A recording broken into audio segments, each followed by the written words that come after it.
Well, everybody, we've journeyed through the Evangelion original series. We've hit the end of Eva quota, and here we are to finish out the journey with the first 3 rebuild films. Actually, we're not finishing it today, obviously, because there's a 4th one that we'll talk about perhaps next week, perhaps in a little bit of the future. We haven't sorted that out yet. But here we are with the same old cast. Jockey Bacon, are you here? Hello, I'm here. Do you just love Evangelion? Maybe? We can't no speaking yet, Jockey Bacon. I shouldn't ask such open-ended questions. EliteAri, do you love Evangelion? I remember I watched that final episode of that anime and I cried. And I was like, oh my god. You did. You made a video about it. I did, yeah. It's me. Do you love Evangelion? That's a loaded question, Mr. Kyle Entertainment. Is anybody going to ask me, or are you just also rude? Kyle, do you love Evangelion? I love Evangelion! Yeah. Wow. Woo! Now, do we love the Evangelion rebuilds? Oh my goodness, what a question. Shut up, Jock. EliteAri.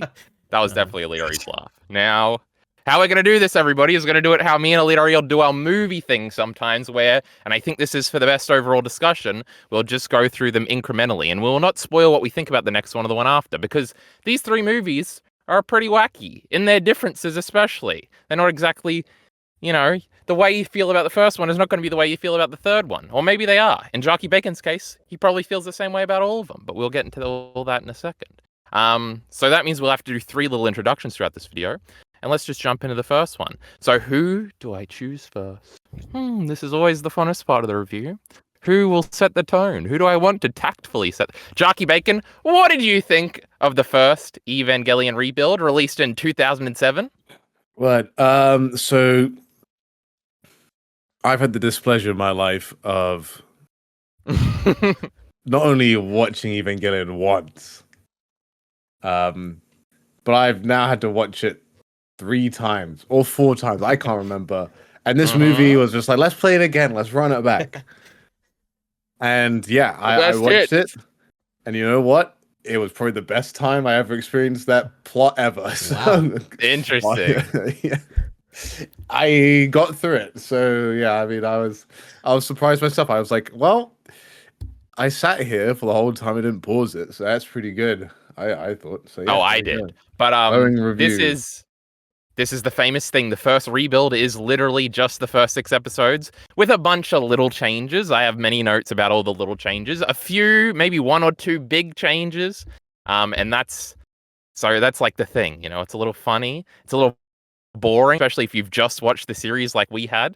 It's never fun, especially if you're going through Evangelion the first time. You get told, oh, you still got to watch those rebuilds. You load this shit up and, this is a waste of an hour and 45, it feels like. But anyway, Jockey Bacon thinks it's the best version of this story. We'll delve more into that after we get everybody else's opinions. First of all, I quickly got the letterbox up to say the full title is Evangelion 1.0. You are, in brackets, not alone. What does that mean? That's crazy. All the titles are like that? Well, I don't think the 3rd one is. Maybe it is.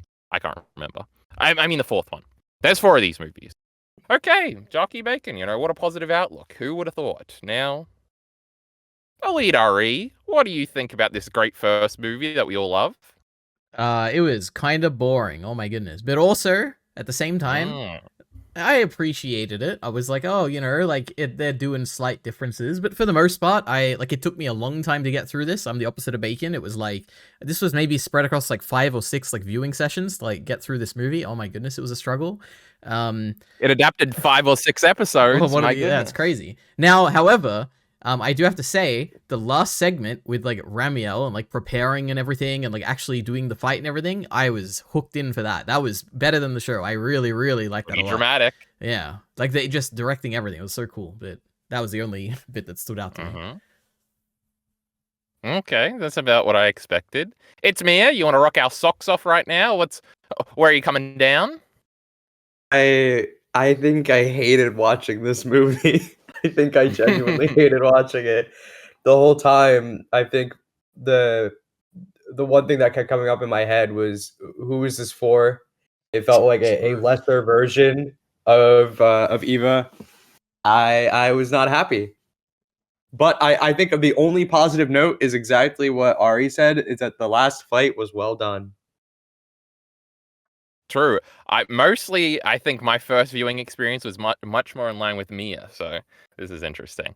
Well, I guess an important thing is the rebuilds kind of went through a what do you call it? Where we reassessed them. Everybody hated the rebuilds until the fourth one came out. Then everybody started to like the rebuilds in retrospect. Everybody was just like modern Ava, ugly CGI, retelling the story. I guess this isn't too big of a spoiler, but everybody really, really hated the third one when it came out. So there was a bunch of stuff with all of that. So it's interesting. Now it's positive. Like I have it as 4 stars on my letterboxd here. That's pretty good. And none of my opinions about any of these movies changed at all. It's just like the original series. So I'm feeling just about where I've always been. And actually, if anybody's a fan of this channel, I do have separate videos where I went back and watched these movies all when the fourth one came out in 2021. They're like an hour and a half long each. If you're really interested in my opinion of each one of these movies individually, my goodness, what a great show. Where do we go from here? Does anybody have anything biting they want to say to respond to anybody? Or we can quickly go this through is easy. This is without doubt way different... better than the first 6 episodes. Like, it's not even that's close. Just crazy talk. The angel designs are way cooler. Like, they have, like, cool new abilities and stuff. Like, the guy Ramiel's but I don't know about the other two. Well, the guy, I don't know. What's the spaghetti guy? He gets the little bony fingers out. Like, the CG just makes it way better. No, we don't like the bony character fingers. Animation is better. The world building is better. It's way more comprehensive. The score is way better. And guess what? They come out and they're just like, oh, let's not have the same exact boring same thing every single time the monster comes out. That is actually maybe this is true. They did change the music. They only used it at the end. Oh my word! And they cut out all the boring crap.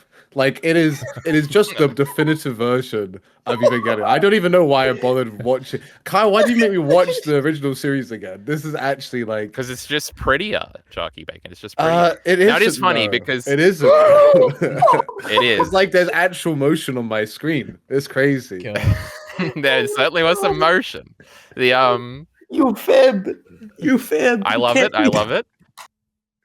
Like it is interesting like that it genuinely wasn't close. I mean, okay, I watched on TV. Also, I watched the dub. The dub is also better. It took a while to get used to Masato's voice, but like I think it is just like maybe it's just really boring reading all this stupid stuff they say because when they're saying it, it doesn't sound so stupid. It still is really dumb, but like yeah. Anyway. It obviously sounds more stupid if they're saying it. I don't know what. That's a crazy point. What was I going to say? It was interesting. I kept repeating that, but I can't remember what was interesting later.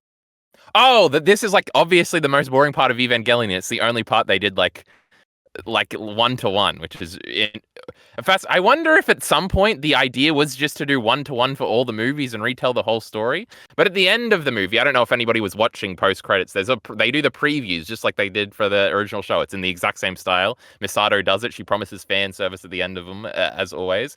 But the preview is different, so this can't be the case. It is actually a preview for the second movie. So I don't know why they decided that the first one was going to be so exactly the same. Besides maybe nostalgia baiting, like I'm sure if you watched the original series in like 12 years before this, you haven't seen it since, you've got like positive memories of it, and you go and you sit in a theater and oh my god, it looks modern and it like the same things happening. I'm sure that would be a nostalgic experience or something. Who said that? Somebody said, who is this for? I don't know anything about this. Apparently, like, is it directed by Ono? Is it like made by the same studio? Is it yes, like all was of them this are intentional like from the beginning? Like when did this come up? Like I don't know anything about this. I got so many answers for you, EliteAri. You're not even going to be funny. So this is Studio Kara. This is not Studio Gainax. This is Anno's more personal studio that he founded that split from Gainax. They shared the rights for Evangelion for a little while, but now Anno has them. I think Anno recently also bought the Gunbuster and Diebuster rights because Gainax doesn't exist anymore because they went bankrupt because they were cheating on their taxes or something. That's a whole different story. They did still exist at this time, obviously. 2007 is the year Gurren Lagann came out, right? Or is that 2006 or something? It's around the same time. So it is Anno. The Fooly Cooly guy is co-directing all the movies, I think. Or maybe just the last two, but I think all of them. So it's the same people, and apparently, like, the meme is that he started working on this immediately after the end of Ava, so it's like he immediately wanted to do it again for some reason, which is really weird, but then he got sidetracked because he did of all the live action movies that me and EliteAri love so much. Then he did a Cutie Honey live action thing. And then he sort of got more into this. Oh, he did Karakano in that period too. And then apparently in 2002 it really started, and then there was another break. And then they were all also supposed to come out in like the same year or something, which seems impossible for anybody to attempt. But this is also the first thing Kara ever did, and they've only ever done these movies. I'm pretty sure they've done assistants on some other shows, and all that sort of stuff. Did that answer any of your questions, EliteAri? Yes, thank you.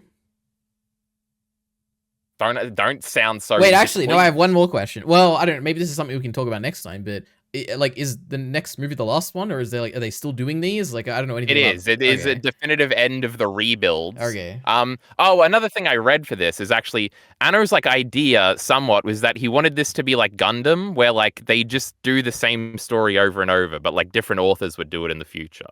So it's like the same sort of things, but in a different order, kind of. Which I do like. It's kind of, I think about it like Spider-Man, like how there's been like 7 Spider-Man movies or whatever, and they're all different. Yeah, kind of. And like, yeah, it's like in the Marvel Universe Spider-Man ones, like instead of Uncle Ben giving the speech, Aunt May gives a speech and dies, and that was crazy and that was epic. It was like a little twist on it. So like reiterating things like that. Also, I don't know if any of you are plugged into this. I actually hope you're not. But they made a Oscar short, and it came out like today or something. Or they premiered it today and somebody leaked it on like a camcorder footage. So my whole Twitter today was just about this 13-minute short they released that was an Oscar short today.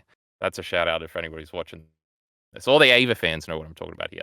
But they're still like, and it was made by Kara and Anno directed it or whatever. So he's still like making Ava stuff to literally this day. Because apparently he said at the panel where he introduced it, he said, we finished this at 6 a.m. this morning or something. So while you were watching these movies, Hideaki Anno was still making Ava shit for some reason. Also, like these did come out in like it's 2007, 2009, 2012. Then the fourth one didn't come out until 2021. Anno went to make Shin Godzilla and Shin Kamen Rider, I think, in between. Or was Shin Kamen Rider afterwards? I'm not sure. But he was doing other stuff. And the joke was for a long time that the fourth one was never going to come out. But it did eventually come out. It was sort of that in the Madoka Magica movie people joke about. 2023, so it's just Shin Godzilla. Yeah, so he didn't do nothing. That makes more sense. For like 5 years. They were slaving away. Let me tell you something, that fourth movie is the greatest movie of all time. So he was working. He was slaving away. Get excited. But, true. Gundam or something. They want to keep doing them forever or something. Is that even the question you asked afterwards, EliteAri? Yes, thank you. Good job. True. Anyway. Let's get into it. Oh, it's the same movie, so we can just go into the second one, right? Absolutely not. I've got at least 17 notes down here. Oh my word. Well, let's make this one quick because we don't have a ton of time. So don't worry, Jockey Bacon. That was always the plan. And unless you want to shit on Amazon Prime with me, their subtitles look ugly.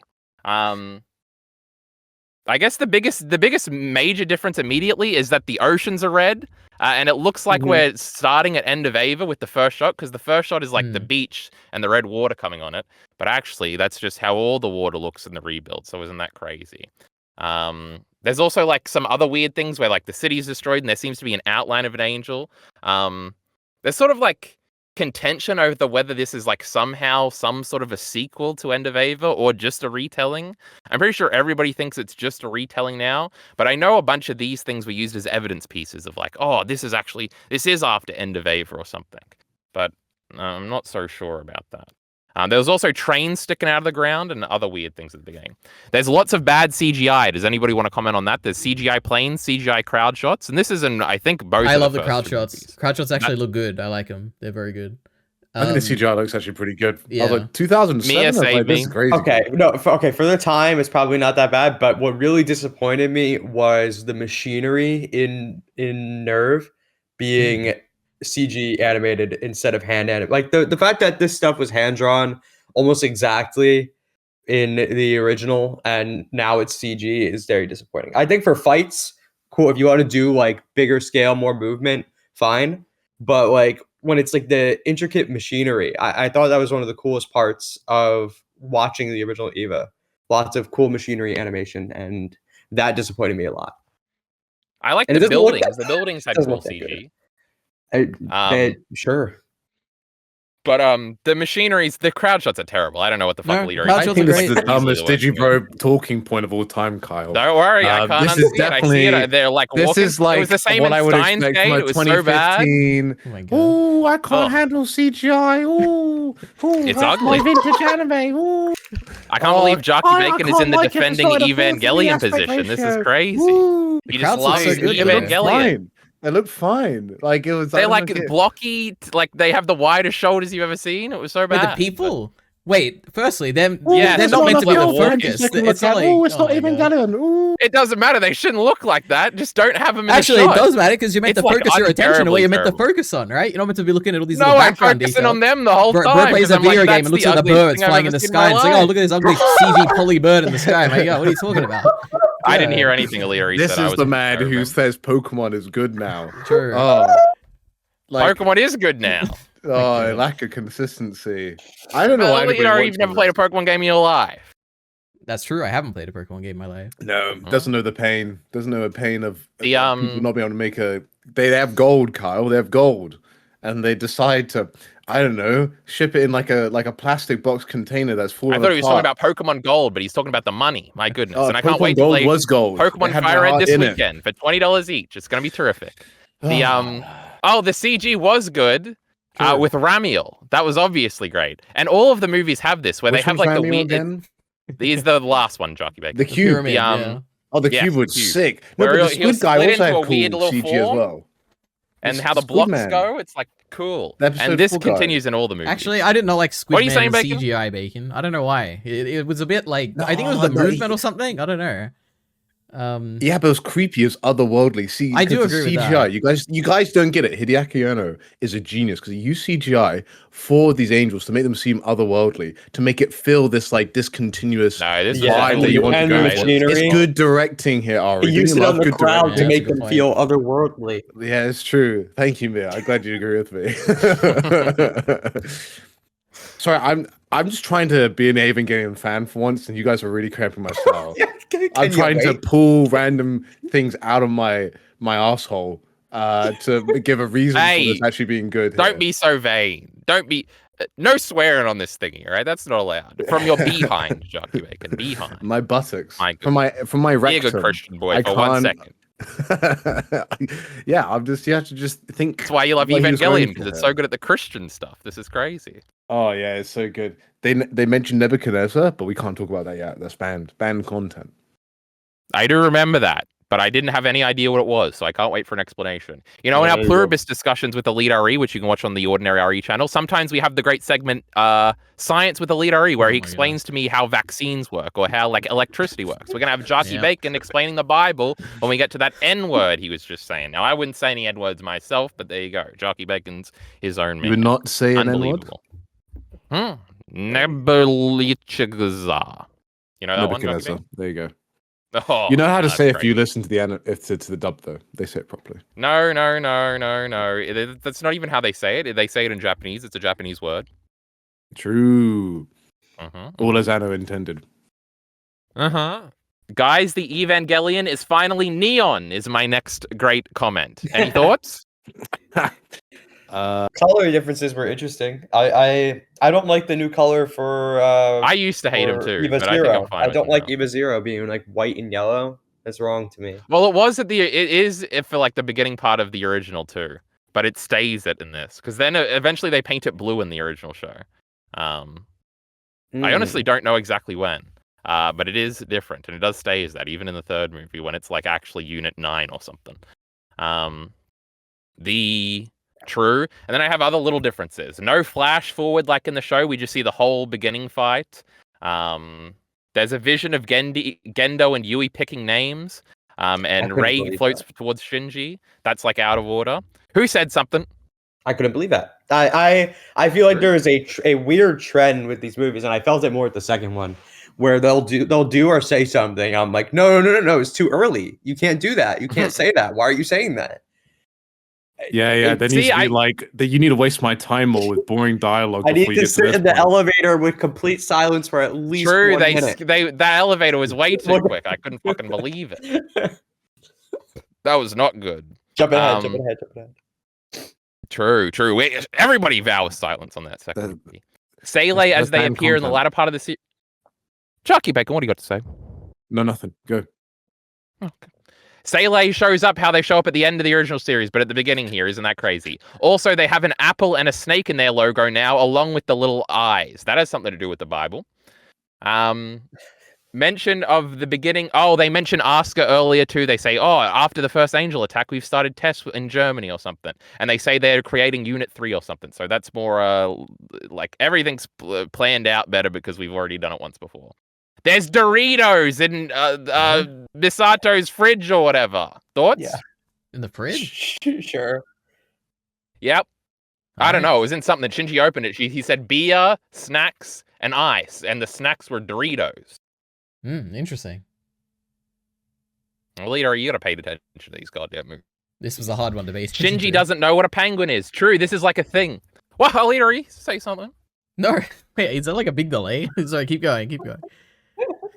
No, I just hear you as I'm speaking, so I don't hear you, so I want you to repeat, right. which is probably bad because the audience probably hears you over me. Yeah, so that is true. If anything, I should repeat myself. The audience heard me. It was just a very funny joke. Go ahead. Now I got to go back and listen before the next rebuild to find out what EliteAri was saying to sneak diss me just now. Anyway, Shinji doesn't know what a penguin is because nobody knows what marine animals are because that's like a big point in the next movie. My goodness, what a setup. What an outstandingly pathetic urinal scroll. True! They fucked up the urinal scroll. All the urinals look bland and boring. About that too. Why is it so clean? What are you talking about? Yep. Mia was right. We're bumping this fucking score down. Better explanation of how Toji and Kensuke got into the entry plug. True, I always wondered how they got in, but in this, they show like a ladder descending, so they had to climb up a ladder to get into Shinji's entry plug. Oh, this is the greatest movie of all time. What the fuck is Mia talking about? Misato slapped herself in the face. Oh yeah, that was pretty cringe. That was an Eren Yeager moment. Fuyutsuki and Gendo have planned everything out for Shinji's interactions. They have like more scenes where they're like referencing future stuff, and it seems like they have like every Shinji interaction planned. It's a little weird. Ramiel transformations. Gendo and Fuyutsuki discuss brainwashing. True, that comes up in the third movie, and it's always been a thing that people kind of make fun of. Rei in Unit 1 and only 8 other angels. True, they talk about how there's only 8 angels to come when in the original show there was more. Oh, and they're like, there's big warnings about Rei not going into Unit 1 or something. Fuyutsuki referenced that would be like scary, but they do that in the original show at one point, especially for testing. So that's like a change. Shinji always imagining himself on this train. True, whenever he passes out, he has the same train dream from like episode 15 of the show. It's not the same dream, but it's the same setting with like the oranges and he's sitting on the train. Oh my goodness, we got like 4 notes left and then we can do any final discussions. Shinji and Misato hypocrites conversation plus her showing him Lilith. My goodness, Shinji knows what Lilith is at the very beginning. This is fucking crazy. That's probably the biggest change. Too early. It's too early. You can't do that. Too early, it is. We're flipping you off, Jockey Bacon. We only get the original battle theme at the end of the movie. Oh my goodness. We only care about this because Jockey Bacon complains about it every time, and somehow he brainwashed EliteAri into caring about it. Yep. Hey, I don't hate it. I just think of it. Every single time I hear the song, I always think of Bacon saying, man, they play this all the time. And I think, man, they do, and I still love it. But every time. Well, you're a man of principle, EliteAri. It's like with the Avengers theme. Like, once that one YouTube video came out and said, no one knows what the Avengers theme is. In, like, Endgame and Infinity War, they just blasted playing everywhere. And now everybody knows the Avengers theme. So good. You know what's worse? Shitty CGI crowd shots. Now, they all combust and are bloody and explode, and there's a rainbow whenever an angel dies, as well as a little, what do you call it? A little cross. So that's different. Oh, 2 more left. Metakaru wakes up in the 5th coffin on the moon, which has a blood stain on it, and he knows, and there's like a separate same Lilith on the moon, and he always knows Shinji is the 3rd child or something, and he's like seen this story before or something. We've also get a movie preview in the old style, and that was all my notes on the first movie. Was that quick enough for you, Bacon? You got anything to say? Anybody want to talk about Karu on the moon? What the fuck was going on there? You know I don't care about Evangelion lore, so no. Okay, I have some notes about things I did like. I think we hit all the things I complained about. I think there's a lot of added dialogue that I thought was fun and played around with what, like the fact that you've watched Evangelion before, and it felt kind of rewarding. Yeah, there's some little things. I liked some of those little lines, but some of them felt like they were too early or too heavy-handed. I feel like I have a stronger opinion on that for the second movie. But let's see. I guess none of these are that good that I even care to go into them specifically. I think Bring Up Lilith was crazy though. Oh yeah. The It was. new music and sound design for this, I do like it a lot. I don't care for the animation, but it sounds great. Interesting. I want to hear about the animation for the next movie when we get to it. EliteAri, did you have any notes about this first movie you want to bring up? I mean, my only notes are about the Ramiel fight. Which, firstly, the drill is made out of like the actual like material of the angel this time, whereas it looked like very different in the. I remember in the last movie, it looked like an actual drill or something. This was kind of. It was like, firstly, I guess it's like on one hand, it's a cool change. Where I'm like, oh, that's like a cool idea, like make it look like the actual angel. But on the other hand, it like takes away that little. Well, I guess it's kind of like a speculative black hole where I'm like, oh, why is there an actual drill like attached to like Ramiel in the original show? Like, why does he have this weird drill thing and like now he doesn't? I don't know. It was weird, but both good and bad, I would say, but. Yeah, that was, believe it or not, this was my biggest note about the movie was about the drill.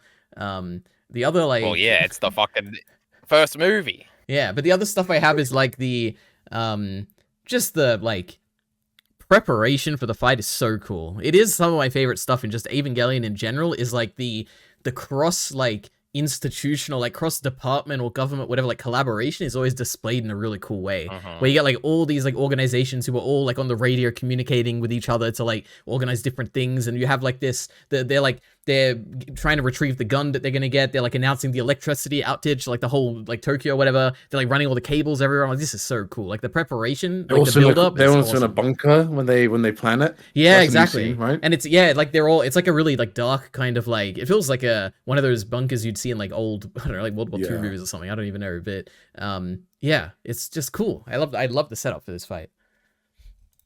There's also like one shot when they're like reloading the gun where it's like there actually is like 50 guys down there like moving the electricity cords or something. I thought that shot was pretty cool. And they were like had to get there and then they had to get out of the way before he could shoot it again. That was pretty cool. And also one little thing I have is, you know how Ramiel's drilling? Yeah. But he also like transforms. So is the drill still going when he like transforms into a cylinder that goes horizontal? Absolutely. Okay. Yeah, I'll move on then. Wait, I have one more note I just remembered. There's a shot where Ramiel blows up the mountain and the animation is insane. I was like, this is so good. Like one of the best explosions really cool. Like I've seen, yeah. And it made it feel like really powerful, and then when Ray's in front of it, you're like, oh my god, she's gonna fucking die. Yep. I'll just say I think I complained about this last time I talked about these movies, but I don't think the actual execution of the smile moment is as good as the original show. But everything else around it is like much more dramatic. I think I agree. The only other thing is this is kind of a general thing for the movies, and it's probably the biggest thing I say about them generally is they do a lot to be like less subtle, which I think is probably part of the point of the movies where they are more explanatory of things. Though then you get that third movie and you're like, what the fuck is this? No talking about that, Jockey Bacon. I told you. Like Misato, like to illustrate the Misato hates herself, like she slaps herself, and it's like, okay, this is a little ridiculous. And then there's also like I think Shinji in the original show he just like open mouth like gawks at Rei and Gendo talking to each other, but in this there's like 3 lines where he's like, Rei Ayanami is talking to my father. How could he be and then he just like monologues about it for like 3 lines, and it's like, ugh. I liked it much better when he just was like looking at it and his mouth was open. I thought that was really cool. And this is like, I guess this is actually more a thing about the 4th one, which is actually the one I like the most. But there's some other things with that where it's like the moments that were subtle in the original ending are now like very explained. But we can talk about that more as we progress. Maybe I'll remember it when we're talking about the next 2 movies. But true, that's that old first movie. Mia, you got something? One thing. The thing that did stick out to me the most and gave me hope was when I think it's a Karu line. He refers to them as children with predestined fates, and I was like, okay, if it from the meta angle of this, you've watched Eva, now you're watching this, they're predestined to reach that same conclusion as before. Yeah, it felt like kind of tongue in cheek, pointing that out. Yeah, so that kind of gave me hope that something was going to happen here. And I guess you had already mentioned to us that there were differences, but it was a question of how big are those differences, or is it just tweaks to the same progression? I mean, as the movies progress, they do get increasingly different. Something. Oh, and it's also, I mean, the Casters on the Moon thing is the coolest thing I've ever seen in my life. Like, the angels come out of those, presumably, because Karu is an angel and he wakes up and he's there. And there's 4 that have already come out, which is how many angels have already been there, and there's like 4 still to come. It's like, oh, so they're on like the moon and Sele's up there and they know about this somehow. I still don't entirely understand that shit, but it was just cool. It's like, whoa, that's where they come from. Angels come from the moon? And they have their own Lilith up there, Mia. What the fuck is with that?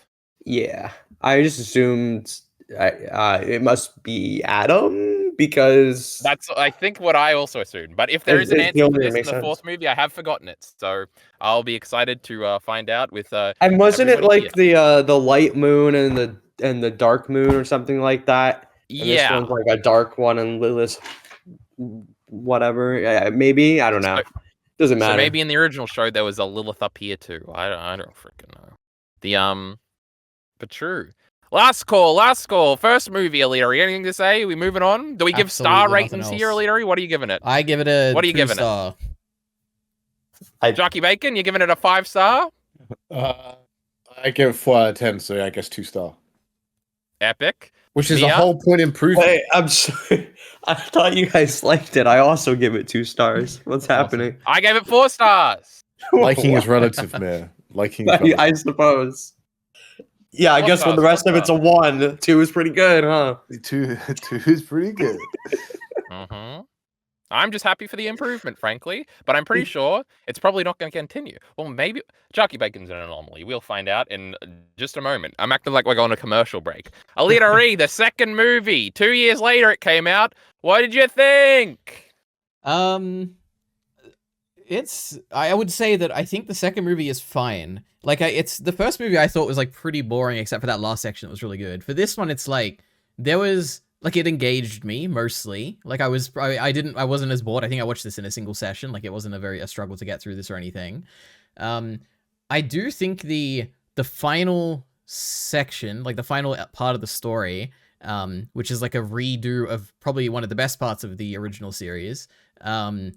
I thought it was much weaker than the original series. I didn't get emotionally invested whatsoever, whereas I very much did a lot in the actual like anime like series. However, I do really like the thing at the end where the twist is that he actually saves Rey, or like he thinks he does, I guess, at that point. I do like that a lot. That got to me a little bit. But yeah. Interesting. Okay, Jockey Bacon, go ahead. My review for this movie is very similar to that of the Cowboy Bebop movie, where basically the first half was easily the best part of Evangelion I've ever watched in my life, and the second half was I don't know. I think I'm like kind of like Ari on this one, where it's just like don't know if I really cared as much. But yeah, the aquarium scene, oh my goodness, great me. That was the best thing I've ever seen in my life in this movie. Oh, that was great. I did, just on commenting on Jockey Bacon as a meta narrative. There was parts of me, especially when I was watching this, and I'm like, there is like enough like poppy character interaction stuff for Bacon to maybe like this. So, you know, I'm just a predictive genius, but I'm predicting that Mia probably still doesn't like the art style and things like that. Go ahead, Mia. It looks fine. This one has highs and lows for me because I'm just looking for it to justify itself the whole time, and I think by the end it does. It does justify itself, and the way it feels like it spent, and maybe this was like a change in vision for the project, and it wasn't always going to be this, but it did feel like we kind of went through the first movie and almost all of this second movie retracing steps just so we can do something crazy and shift things entirely. And by the end of this, we have completely gone off the rails. And I think experiencing that was really great and made me want to go watch the next one immediately. Interesting.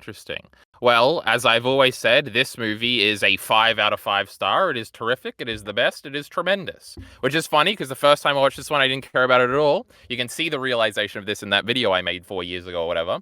But I think this is pretty much as good as any Evangelion episode, any peak of any Evangelion episode. I think the ending is pretty tremendous. And I think all of the interaction stuff is pretty great too. I used to have problems with it because of this is another like overall talking point with the rebuilds is how they handle Asuka, which I don't want to get into right away. But a lot of Asuka fans really hate the rebuilds because they think they like sideline her, which is interesting. Also not true, but interesting. But actually we'll talk about that later. But I really love this movie unequivocally, so I'll be much harsher with defending it. So we'll start at the beginning again. We'll go through it. Mia, finally we've met Mari, the character you were referencing. You were waiting to show up the whole time. Yeah. Did they even say her name in this movie?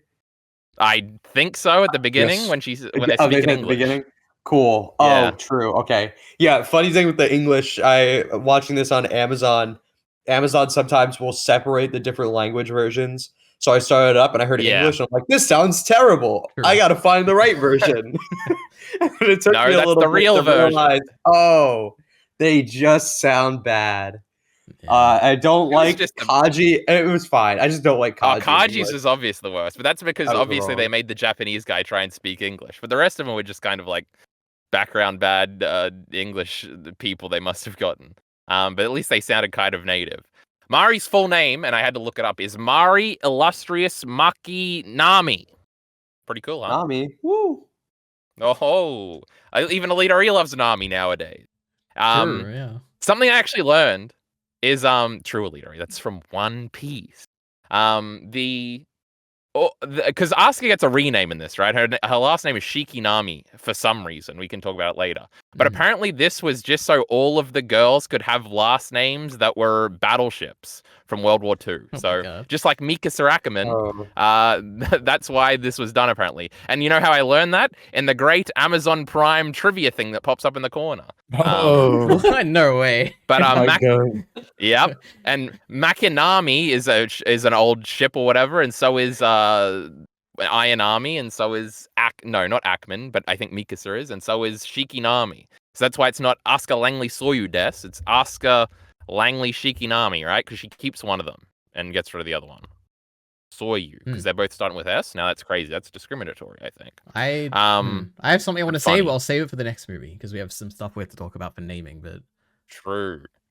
Mari isn't in this movie too much. Mari is a very controversial character. It basically goes down the lines. If you hate the rebuilds, you think Mari is the most disgusting thing to ever exist. And every time you see a promotional art, she'll always be in them now. And some people on Twitter will like crop her out and say, fixed, and get 20,000 likes and retweets. It's pretty epic. And some people really like Mari.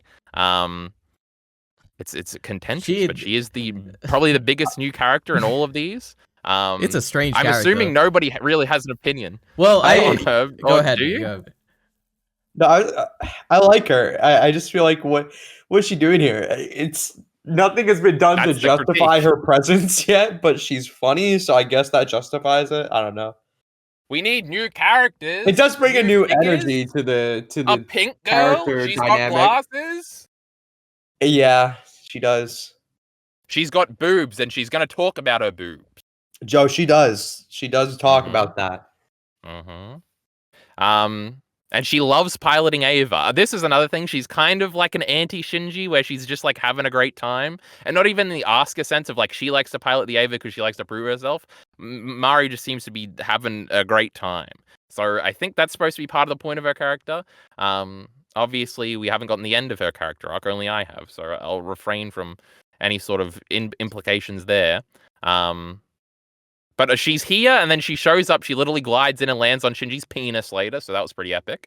And then she like fights at the end. Now, when she's fighting, and there's like the cool shot where it goes up, and it's like whoever's in Unit 2 wants to do it by herself, and also she's in Asuka's unit, and her and Asuka are like intertwined a little bit, especially in the next movie. So that's kind of cool. But other than that, Mari's like she's kind of got a personality, I guess. He is undoubtedly the best character in Evangelion at the moment. Go ahead, Jockey Bacon. It is. It is. I'm just like, I would agree though. It's like we need to get rid of one of these other girls because they're boring ass. Like, come on, like let's get rid of the guy. I'm just give it to Asuka because I mean, if everybody hates her anyway in this movie, it's like, I mean, like, yeah, I think it was a great addition. I was like, oh, someone is actually competent and not a complete pathetic loser. Oh, a breath of fresh air in my Evangelion. So there we go. What a character. She is the opening of the movie too, which is interesting. Yeah, she goes bold, in I there, guess. doesn't cry inside of Ava or scream, just has a good Not time, yet. living life. Yeah, that's true. When she does, I'll maybe I'll like her enough to not want to kill myself. But yeah, What do you think so her far so crippling good. insecurity is, Bacon? Well, she was drinking a lot of that like tea in the third movie, which you're not allowed to talk about. Whatever, some juice, so maybe she's like addicted to that. I don't know. She's addicted to drinking now. That would be pretty epic. Drinking. We already have a character like that. True, Misato. Oh, no, Anybody else got? I was going to say Pen. Oh, now True, that was an Pen was alcoholic drinking beer penguin in this movie. Oh, what I love characterization! Pen.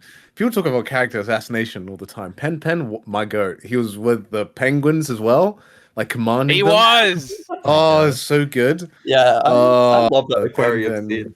went up in my. EliteAri estimation. hates animals. That's why you oh my god it just now. No, I EliteAri. don't even think of Pen as an animal. He's just like a thing. He like exists. I don't know how to explain it. He's a real man. Yeah, exactly.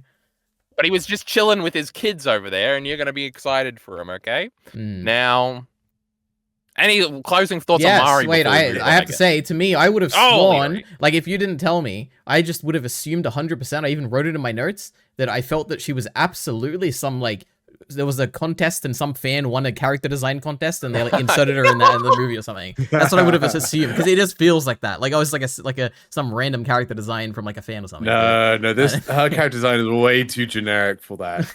I suppose, yeah.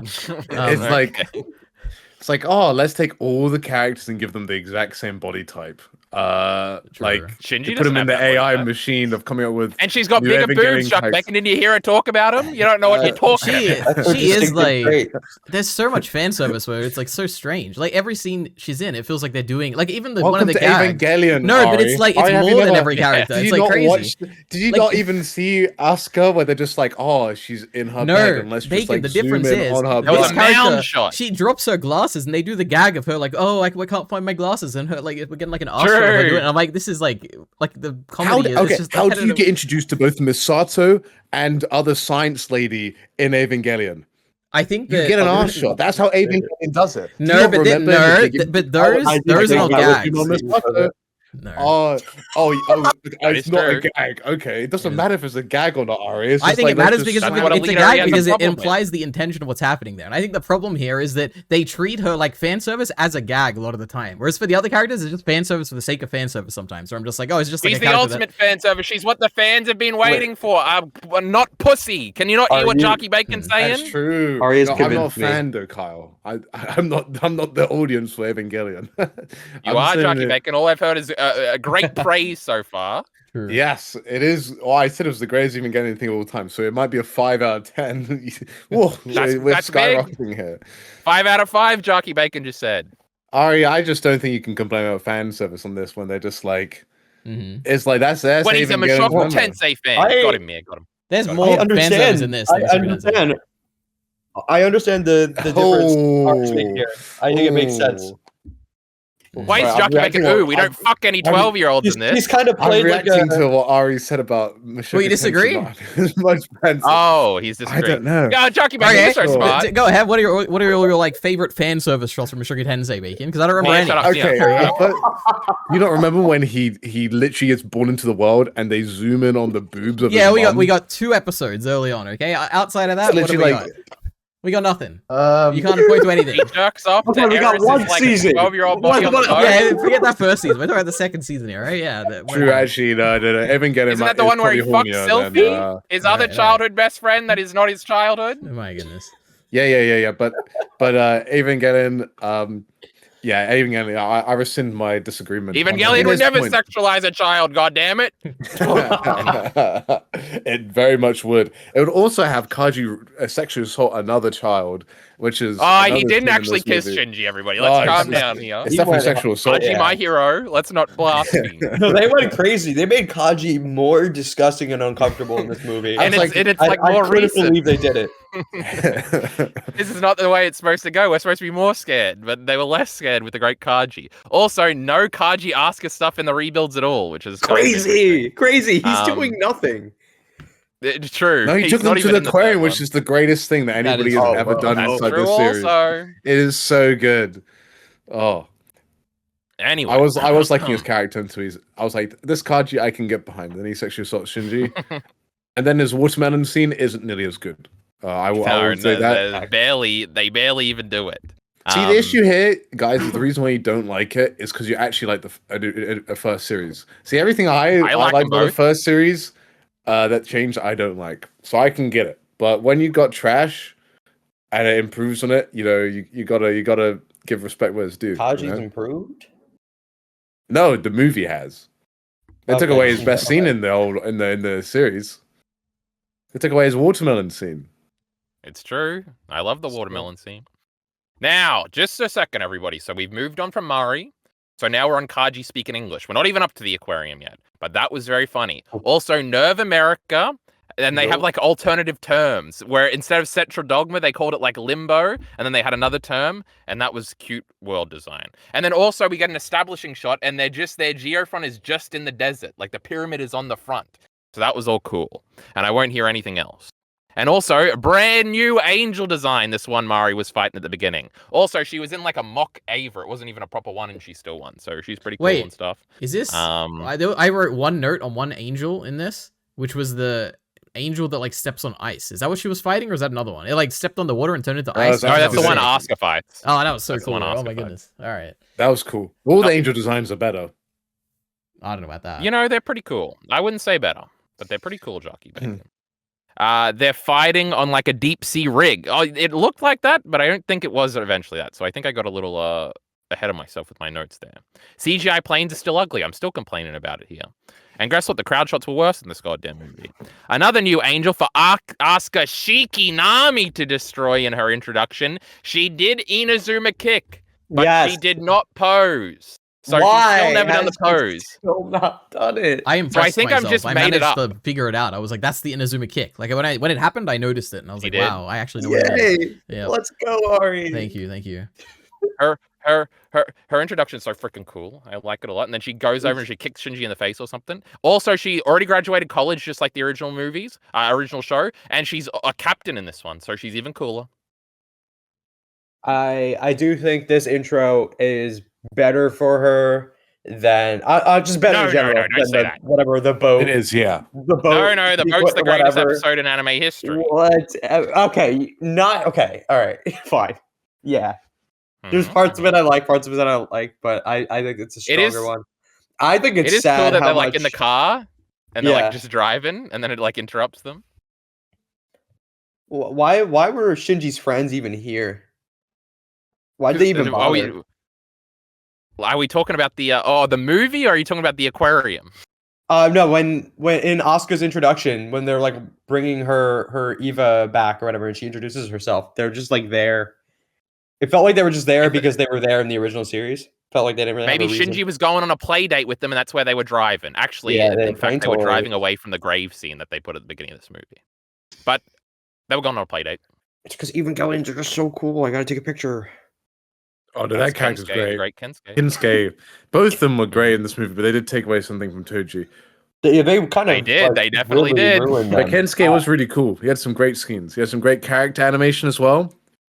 Like when he what was it? When he was jealous of Shinji and he jumped on him. Yeah, that was great. I think they were both Ray, apparently. True. They were both victims of the pacing. I think they were the easiest thing to cut. Yeah, I would agree with that. Well, kinda. Well, they weren't given much in the original. I mean, I would have weighed more. Like, Toji got like 3 episodes. Yeah, but imagine if in the original episode we got like in the original series we got just aquarium episodes after aquarium episodes. I might like Evangelion. It was episode like 7 through 17 are all like aquarium episodes. No, it's just snooze fest. No, like because they just the Magma Diver is an aquarium episode. No, it's not. It kind of is. It kind of is. No, it's because they got to go. They got to play the same music, and everyone's going, "Nani, angels happening!" And then they got to do something about it. I'm just like, no, we're if not. If an angel's happening, here. An angel's Where's my slice of life? And less Asuka, because Asuka is very annoying. So let's Asuka Langley Soyu Des. Oh Yeah, I mean, it's just, yeah. Also, it was amazing because they just like sometimes you can kill an angel really easily, like the ice guy. Sometimes they will blow up That's the just whole because world. Asuka's the strongest. Maybe, but then you also got Mari just taking out one early, easy peasy, lemon squeezy. No, So, she yeah, got it's her like- ass beat for a little bit. Well, she's self-destructed, right? I guess that's not super easy peasy, but she looked swag when she did it. So you know, see, Asuka just doesn't have swag. That's the issue. I think that's the issue. She acts Never like the she's more trying. retarded sentence ever been uttered. She tries so hard to Did you have watch the swag, end? but she doesn't. See, Mari actually has actual swag. Okay. Don't worry, Jockey Bacon. The comments will hate Mari and we'll all be redeemed. Actually, No one's Military commenting really on these Mari, videos, so I don't though. like Yeah. that. Have we got a They single will comment? be, No one's especially at the watching this beginning when video. EliteAri was defending the great crowd shots. True. So I'll make a video about this, alright? You've got me passionate here. The ugly ass crowd shot. Yeah. Now, Jockey Bacon, you're going to be very excited for my next note. Instead of Adam, Kaji brings the key of Banabasmasma. What was that N word you were saying again? Nebuchadnezzar. And what is Nebuchadnezzar? Nebuchadnezzar. It's not even a Bible thing, just history, innit? King of Babylon. I don't know if it's Nebuchadnezzar the first or second. Babylon wasn't real. That's just in the Bible. No, it's very much real. I actually think there's more evidence outside the Bible. The Babylonians found out the orbit of the Earth to a surprising degree of accuracy. Its rotation around the sun. So there you go. Yeah, thanks for shilling your and EliteAri's other show. Jesus. Yeah, come and actually watch a good show called Orb. And maybe will agree with me on this one. Yeah, no talking. Orb, way better. And then there's stupid Evangelion. Because unlike Evangelion, but they didn't go to the aquarium in shitty Orb. Didn't even have aquariums back then. That is true. Picking their asses and looking at the stars or something boring. Yeah, but they talk about actual relevant theology instead of masquerading as, you know, I got my crosses in my explosions. There were like 3 times I the want to learn about crosses Jesus in this movie. Can somebody talk to me about Jesus? Well, I love died for your to sins. like I love you animals very, very over different much. shows and the Bible and which Eva character we love the most. This has been great. Yeah. Anyway, every time it exploded to a cross, I think I groaned a little bit. See, this is why we had to cut Jockey Bacon, you know? You wouldn't be thinking that if Jockey Bacon was... It's probably true, actually.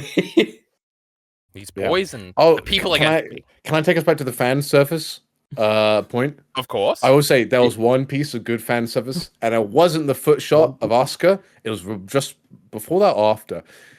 The best joke in all of Evangelion is the one... I know what he's going to say. Shinji comes out of the bathroom because Pen's in there, and he's like, there's a penguin in here. Oh. And then she like removes the cup, and it turns out, his penis is even smaller than you thought. Ha, small penis.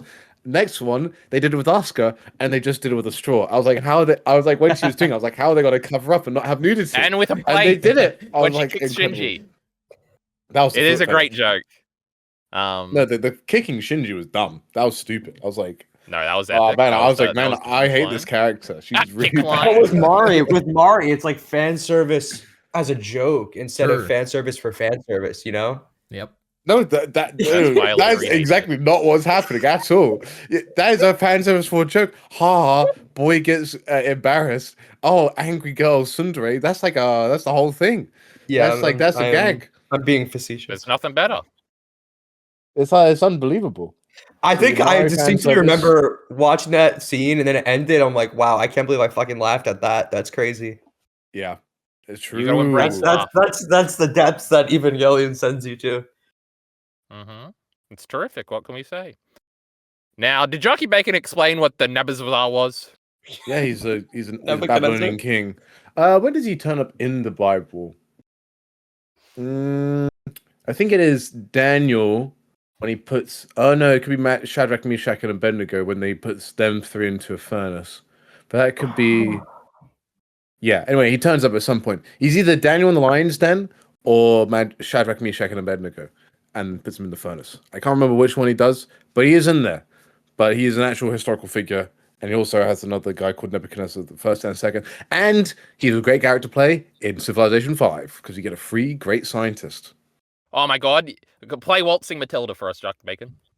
No, I wouldn't play any, like, colony song. I heard it in your video that one time, so you can lie, but you love My Great Country. What can we say? Hey, when did I put it in there? I don't remember, but I remember hearing it. Yep. My next note was about the Shinji Asuka naked joke. Wait. So, Jockey Begging, you're a genius. Wait a minute. We didn't even talk about, like, her name is different. Like, what a strange choice. I said that. Yeah, it's but, like, ship.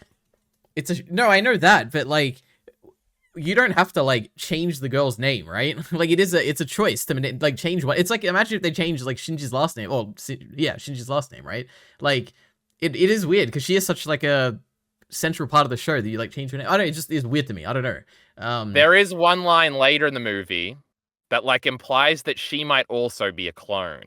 Because they say... They say, like, she's a valued specimen, and, like, they wouldn't dare, like, kill her, because Ritsuko and Misato were, like, speculating about whether or not, like, they'll kill her because she might still be infected by, like, the angel or something. Yeah, I assume that was, like... I think that angel was still alive. I assume she was just, like, good. Now, it could be seen as, like, oh, she's just she's a pilot, so we can't kill her. exactly. That's what I assumed. But they also have the dummy plugs that they think do work at that point. But this is like a theory. I don't remember if this is in the fourth movie and I'm just forgetting it. Ooh. And I'm just spoiling right now. But I feel like this is like a big thing where it's like the Shikinami name change is actually because Asuka just like Rei is a clone or something, which seems silly. Well, we can travel these journeys together. There definitely will be. I don't know if it happens in the fourth movie or not, but there definitely is a reason for this, which is outside of the meta, because Kaoru does like mention at the end of the last movie about how he knows that this time he's going to make Shinji happy or whatever, or he says it in this one or something. That's the end of this movie. Yeah. So it's like clearly there is like I'm sure Kaoru was aware that like this is a name change, for instance. Like I don't think it's like. Something is being implied here that there is differences between the original and the new one here, and like someone like Kaoru was aware of both of them, for instance. I don't know. I feel like it's very. I feel like all the blatant meta is sort of being kept to Kaoru. Yeah. And Kaoru's freaking dead. But again, I don't know. I've only these. I should have maybe I should have said this at the beginning. This is like my third time through the first three. I've only ever seen the fourth one once, so you know I'm a little shaky on the details. We're in the third movie yet? Something else I wanted to say. Huh? We're not in the third movie. We're not allowed to talk about the third movie. Jesus, what are you doing, man? Good grief, Kyle. But I didn't even speak about it. Yeah, you did. I can't even remember what I said, okay? So let's keep this train on tracks, Jockey Bacon. Now, I was going to say something else, but now I've definitely forgotten. Asuka has her death doll with her, the one that her mother tried to hang. In this timeline, she's just chilling with it and speaking. Too heavy-handed. True, the subtlety. That's what I said. But I don't know. I thought it was kind of cute that she was talking to herself. Gendo and Fuyutsuki go up to the moon, the Tobaga moon base. And the moon's got a big blood stain through it. It wasn't just where Kaoru was. It's crazy. Unit 6 is literally Lilith and Ava out in an Ava outfit or something. And then Kaoru says, "Nice to meet you, father," when he looks over and notices Gendo. He also doesn't have a shirt on. Earth looks kind of crazy on God. True. It looks a little different in this. Thoughts about the moon or the father? I have some thoughts on Gendo and Fuyutsuki. And to me... What about they came across as like cartoonish or something. Where I'm like, these two are like off on their own like little side adventure. They're wearing their little helmets and stuff and like astronaut suits. They're hiding, looking at those. Yeah, exactly. I was like, this is a bit weird. I don't know about this. It doesn't feel tonally like consistent with the rest of the thing, but it's fine. It's Seilei wouldn't let him land. True. I thought this was a Planet Test reference personally, but Sure. We don't know what that is. It came to mind for me too. Yeah, I'm thinking about like man. That's a good. You know? Actually, maybe not. That's a decent show and an even better manga. Woo! Vinland Saga's anime is bad. Jesus. Okay, fine. Who's talking about Vinland Saga right now? Yeah, dude. Vinland Saga's anime. It seems like it's living in your head a little rent free there, buddy. Vinland Saga's anime is bad. You know what I went on? Hold on. We got to bring this up. This is directed to you, EliteAri. Oh. Okay. Now, I went back to my Evangelion 2.0 review on my channel. And there's a timestamp from you there telling me that what I was thinking of was the Inazuma kick. How the fuck? What was the context of you leaving this comment 1 year ago? I would have assumed that you probably mentioned to me that you mentioned it at one point. Or maybe I was like rewatching something and then you pointed it out. Actually, that's probably more likely. I probably commented, and I was like, whoa, that's crazy. What are the odds of you saying this? Because I haven't technically seen your reviews of, or not reviews, you like talking about all these movies like many years ago. Yeah. It definitely wasn't a year ago though. It's Like this funny is, I watched this maybe like 5 years ago or something. Like maybe it was a while Well, ago. the comment was from a year ago. Mhm. So yeah, it Interesting, was I probably don't when we watched Gunbuster about a year ago, I would Yeah. assume. True. The No, we watched also it it is funny. Much Yeah, it's probably earlier. like a year and a half, or something more. But true, that was crazy when because I rewatched a little Sure. bit. Well, I rewatched my first review, and then I rewatched a little bit of the other two just to see what I thought, and it was basically the exact same shit. But true. Why did he call Gendo father? Because he looks like Ray. It doesn't make sense. Well, they also unless- call Gendo father of Lilim in the next movie. Ah, Jockey Bacon, I did it again. Oh my god. Unless things are like actually different with Gendo here, it doesn't make sense to me because the whole point, from what I remembered, was that Karu is from Adam, whereas like they're from Lilith, right? There was that very much a difference there. Mhm. I don't know. I've genuinely, I think I've stopped trying to rationalize Evangelion. Never give up. We will figure it out in the fourth movie. The Welcome to the bright side, Mir. I gave up a long Yeah, time ago. listen. Just mute him, what are we doing? No, Jockey Bacon loves this next note because it says Marine Base, Pen and the Penguins. Asuka refuses to get excited like a kid, always playing her video game. Somehow I made this about Asuka too. Jealous of Shinji and Rei. Rei can only live in controlled environment too. Sad. Go ahead, Jockey Bacon. Anything you want to point out here? I think this just goes for the rebuilds in general. I do generally feel like the world building is better. Like it just feels the world feels much larger to me. Like it feels like there's more insert shots of random people doing their random daily stuff, true. and farmers. there's more variety in the places they say. So when they're actually evacuating the city, I'm then thinking like, oh, there's that. Like I'm thinking there's more to the cars than I've just seen loads of cars piled up and stuff. It's I don't know. It's just way more engaging to me, and I think it actually makes the world feel a lot more interesting.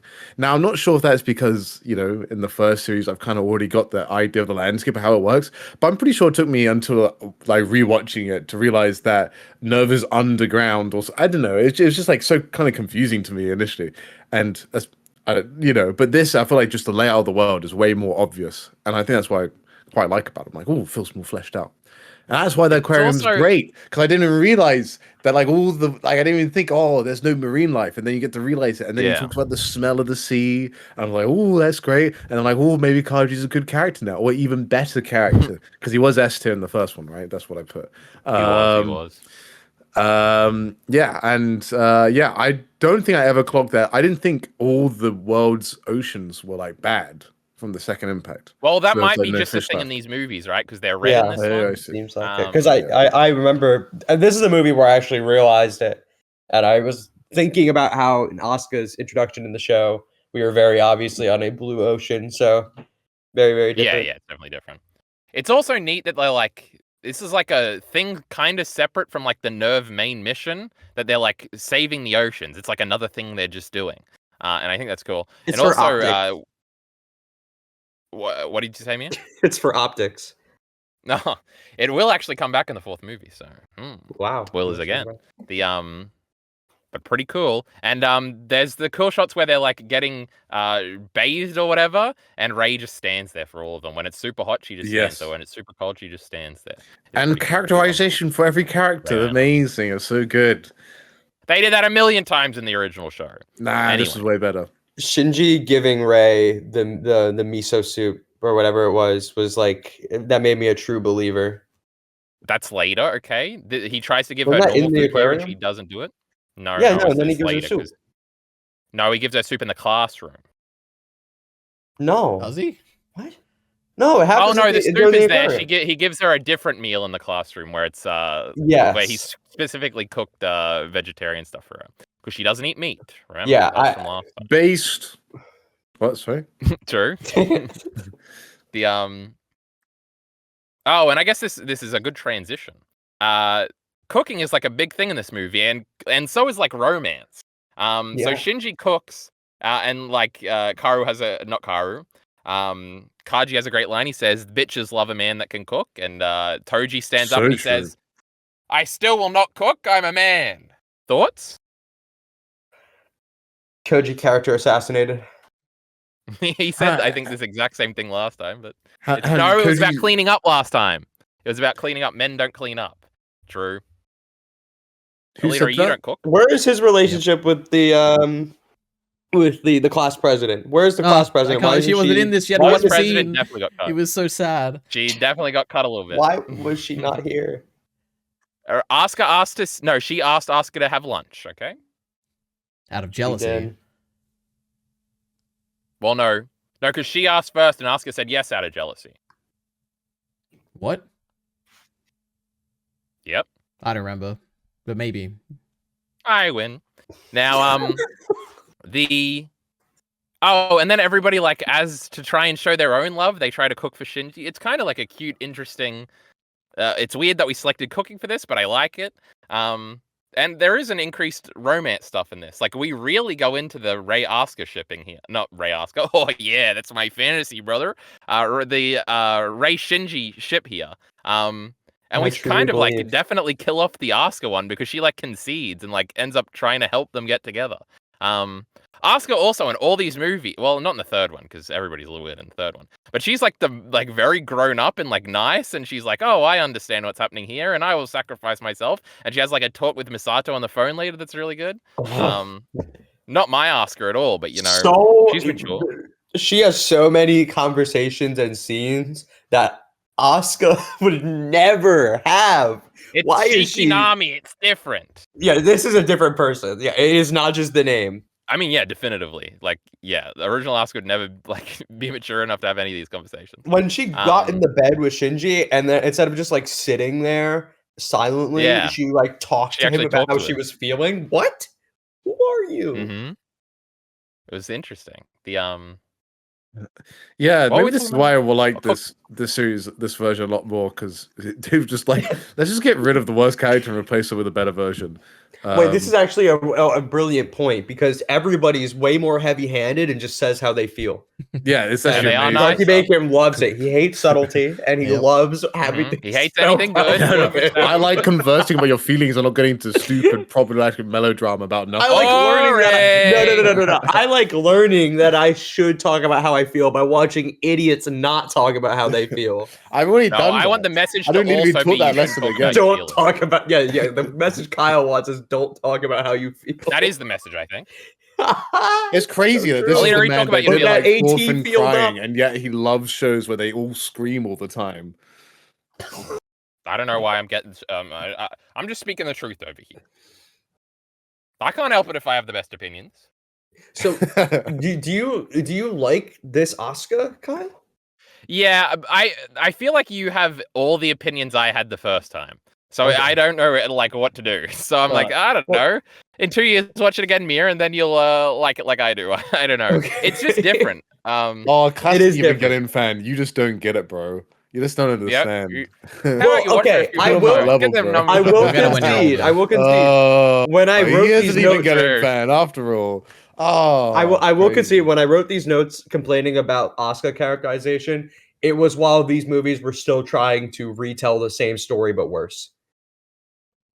Wow, we're getting into the third movie soon. Everybody calm down. No, I'm talking more like by the end, it diverges. End of this movie? Yeah, the back end of this movie, exactly. Interesting. Well, they do give Asuka the Choji's, not the Choji spot. That's a Naruto character, goddammit. The Toji spot. I was so mad. No, okay. Well, we'll get into it in a second. Anyway, cooking interesting. I do like the more heavy-handed romance stuff. I think it is cute, especially the Rei. This is probably the most fleshed out Rei we've ever gotten. I still like original Rei too a lot better. I think she has a lot better moments. But yeah, I thought she like wanted not only cooking for Shinji, but like deciding like she's going to host like a party where he could get closer to Gendo. That was the sweetest thing ever. And I truly believe in Rei now in a way that I never believed in her before. The scene that she has with Gendo when they're eating at like the on the long table in the mission room or whatever is really cute. It's great. and they have empty tables there, like it's some like stupid dumb restaurant. I was like, Yutsky was just in there before eating. Some cool restaurant. What do you mean? I was like, yeah, but it's not a public. It's just for both of them. It's like, oh, guy, we need to eat a meal, so we're gonna have a massive table. Which no. What happens? Divorced. I gotta put parents. my cloned wife and then you just at the end of the table. Guys, we just gotta place another 2 long. What are you supposed to do with your wife, guys? Huh?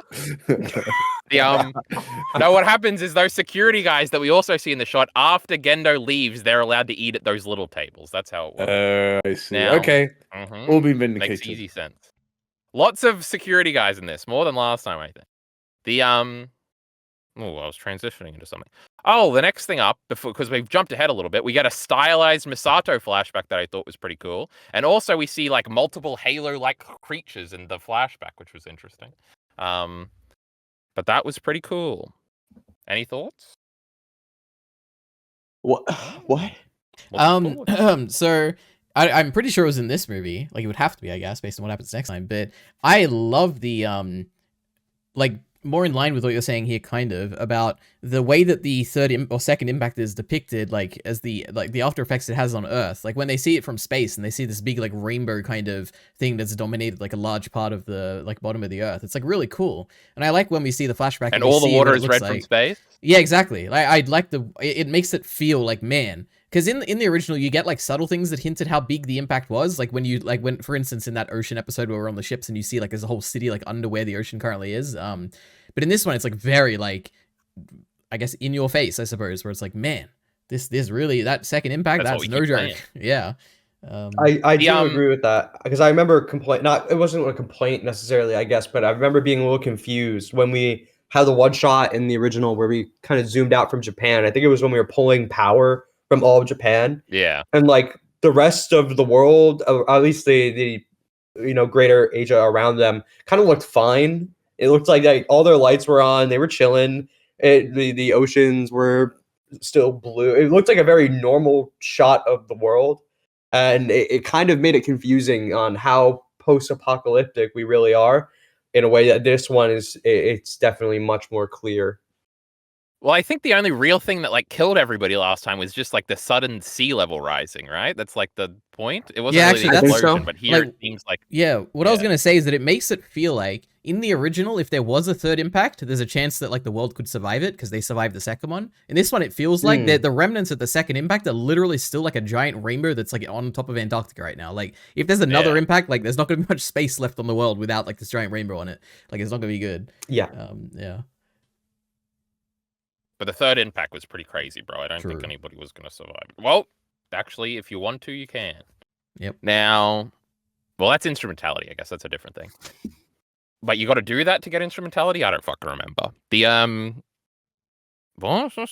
True. Flashback Misato. True. We got the repel the explosion angel again, but this time it was different. True, it only became the familiar angel like towards the end, where they all had to like hold it up. This guy was crazy. It was going to explode, and they had to run around. So strong. Yeah, I think I like this version of this angel more than the original. Remember when the Avas were all running? That was pretty cool. Wait, this was Bacon's favorite angel, right? I don't know. I feel like I vaguely remember this. No, you like the one with the eye, right? The eye dripping the stuff that wasn't in any of this. Yeah. Oh, that was good. Yeah. Now my favorite one now is was it the ice one? Oh, I did like the ice one. The ice is pretty cool. I thought they were just better in this movie. They were like, oh, let's just make them cooler, like because they actually have a bit more. They have more dimensions to them. They got a weird third effect dimension, and stuff, 3D. That's crazy. Just like those crowd shots. Anyway, Rei and Gendo have dinner together. Oh my goodness, we already talked about this. Oh, and in this scene, Gendo literally sees Yui because we don't have to pretend Rei's not Yui for like 25 episodes. So we're just doing it at the beginning. I felt like, and she says, too soon. Well, to me, in the moment, too soon. I didn't realize that none of this matters. Interesting. None of it matters yet. She says to Gendo, honey, take care of Shinji. And Gendo's not doing that. Can you believe this fucking bastard? Mari covertly lands on Shinji's cock. What a great note. Kaji molests Shinji. They pick weeds. True, they pick weeds. They don't really water watermelons, but we talked about all that stuff already. Rei greets the class and she's cooking for Baka Shinji. This is crazy. Everybody did react when she greeted the class at the beginning. Arizona Geofront was just a desert. We talked about that. Toji is not the pilot here, and he has his basketball to prove it. True. Do we want to talk about does anybody have anything more to say about the Toji not being that important in these movies? I think the scene does not work as well when Asuka's the one in the pilot seat.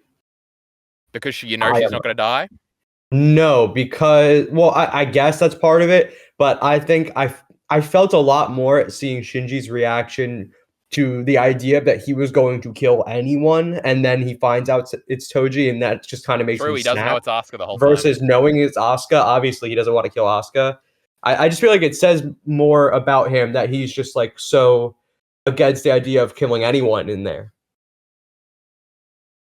True. And because of his Toji, I believe that he could. I wonder if, if I had the length of execution as it could have had in the original anime, but if it was Asuka instead of Toji, if it would be the best version of this. I'm sure. Yeah, I think I can agree with that. If it had the time to justify this, that the show was able to take to make Toji work so well, maybe it could have been a better version because it's someone you know. Then and care Asuka about. would have to be in the hospital for like 2 episodes, and frankly, the show wouldn't survive.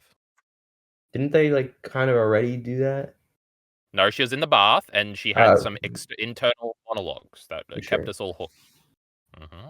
They did not give Asuka the like psyche destroying fight. No. That kind of disappointed me. She's a positive young lady. Well, and no synchronization fight. What the hell, guys? True. They ruined it. I'm fucking dying here. They do like tease it at the beginning when when the Ava first gets taken over. Like it starts, and you hear the Rei giggles, which is how it started last time. But yeah, they don't do it. Also, when it was like blotting out like in red in Asuka, like in 4 chunks when she was originally getting taken over, that was a pretty cool shot. This is the greatest thing in these entire movies. We get the reveal that Gendo, when he's at his desk, is actually just on a big green screen room. Yeah, that was cool. That was cool. Yeah, that was cool. That's how you do holograms. And also, did green screens exist in 1994? Probably not, but now they do. So we got the technology. We figured it out. Also, people have like laptops. Actually, Risiko definitely had. Yeah, they got Chromebooks in the classroom. Yeah. So it's 2007 now, guys. Can we please, get over it? A very different elevator scene. What's awkward is different. Rei tells Asuka she can be happy without her Ava. Rei's just over here figuring out everybody's thematic problems and is telling everybody. It's pretty funny. She even has the. I love this. Yeah, true. She even has the end of Ava line where she says, "I'm not a doll." So that was pretty soy. I soyed out for that. She blocks the slap this time, true. In the other show, she just sits there and no-sells the slap, but she blocks it here. Rei gets a warm and fuzzy feeling around Akari-kun, and Asuka concedes. She says that Rei's in love. It was an interesting thing where it's like a realization, I think, for Asuka's character that she's not in love with Shinji, she's just jealous. And I think that's like a kind of like an interesting thing for her to think. It's also a very movie thing for her to think. I don't think she would think that in the original series. But that was cute. I liked everything about the elevator scene here. It should have been maybe a minute longer, but we can't have everything we want in life. Anything to say about that?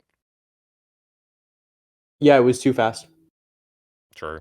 You know what? I have to say, wait, I completely agree. It was too fast. In the original, it was so cool how long it stood on it for. However, I have to say, I am very impressed that it was as long as it was in a movie. I was probably expecting it to be I also agree with that. Yeah.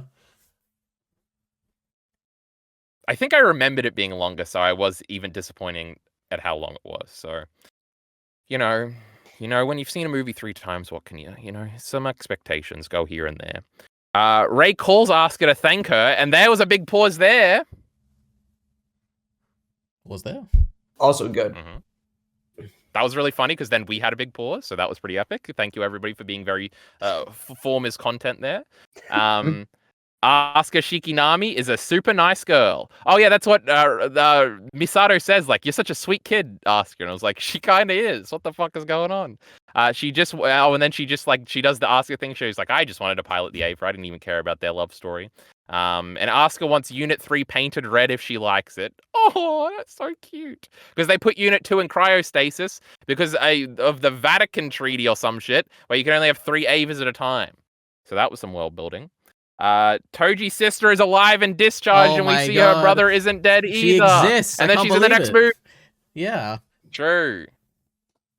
I forgot she was in this movie, but I definitely remembered her in the next one and the one after that. But this is a cool little thing. And she's smiling and she's got flowers, and Toji's so happy, and he's not in an Ava about to get crushed to death. Oh my goodness. Misato and Asuka phone call. She figured it out the whole time. Misato calls Asuka a sweet kid. I just said that. Ava Unit 3 is infected. Rei giggling. Red takes over. There's lots of crosses everywhere. Everyone gets a cool reaction shot. True. Shinji's like walking to Rei's house for the dinner, and he sees a car like spin and turn around, and then you get a shot that it's like Gendo getting the call. And then we also see Rei getting told. You see Misato. Oh, well, actually, Misato got blown up, so we definitely don't see her. But that was a cool thing. We get the dummy plug stuff. Asuka. Intestines get ripped out again. True. Shinji, Unit 1 ripped out her intestines. Great animation. True. She looks pretty dead, but isn't, just like Toji. So that's that whole section. If anybody wants to talk about that now, all of the Asuka fighting stuff, anything like that. Gendo taken over again. It was very similar to the original show with the key differences, I think. I did get like, this is like incorrect because this is before, but I did get like, these movies do feel much more mass appeal with the pacing. It's not nearly as demanding, and I do think it's like it doesn't give us much time just to sit on things. And so I do wonder. I wonder, like, I kind of wonder how much I would like these characters relatively if this is your only experience. If I watched the first time, yeah, like if I would actually quite like Asuka as a character, and then if I experienced this the other way around, basically. So yeah, interesting. I just noted something down to bring up in the next movie. I'm not going to say it now. Shinji then has a tantrum. He starts kicking the pyramid. He does a little bit more destruction than he does in the original show. That was kind of cool. But then he gets LCL'd. And he's fucked up. He passes out and he has another train dream. And here we get some context for the Walkman, where it's like the Walkman used to be Gendo's, and Gendo threw it away when he didn't need it anymore, but Shinji picked it up, and they liken it to Rei's glasses. And this is because the Walkman is like a big thing. So this is sort of the introduction to it being that big of a thing. Do we want to talk about the Walkman at all? Do we want to talk about it now? Do we want to save it for later? Anybody got any Walkman notes? I mean, I like it. I think it. I don't know. It's kind of more of a third movie thing for me, though. Yeah, I think so. Okay. They can't kill Asuka because she's a precious specimen. We talked about that.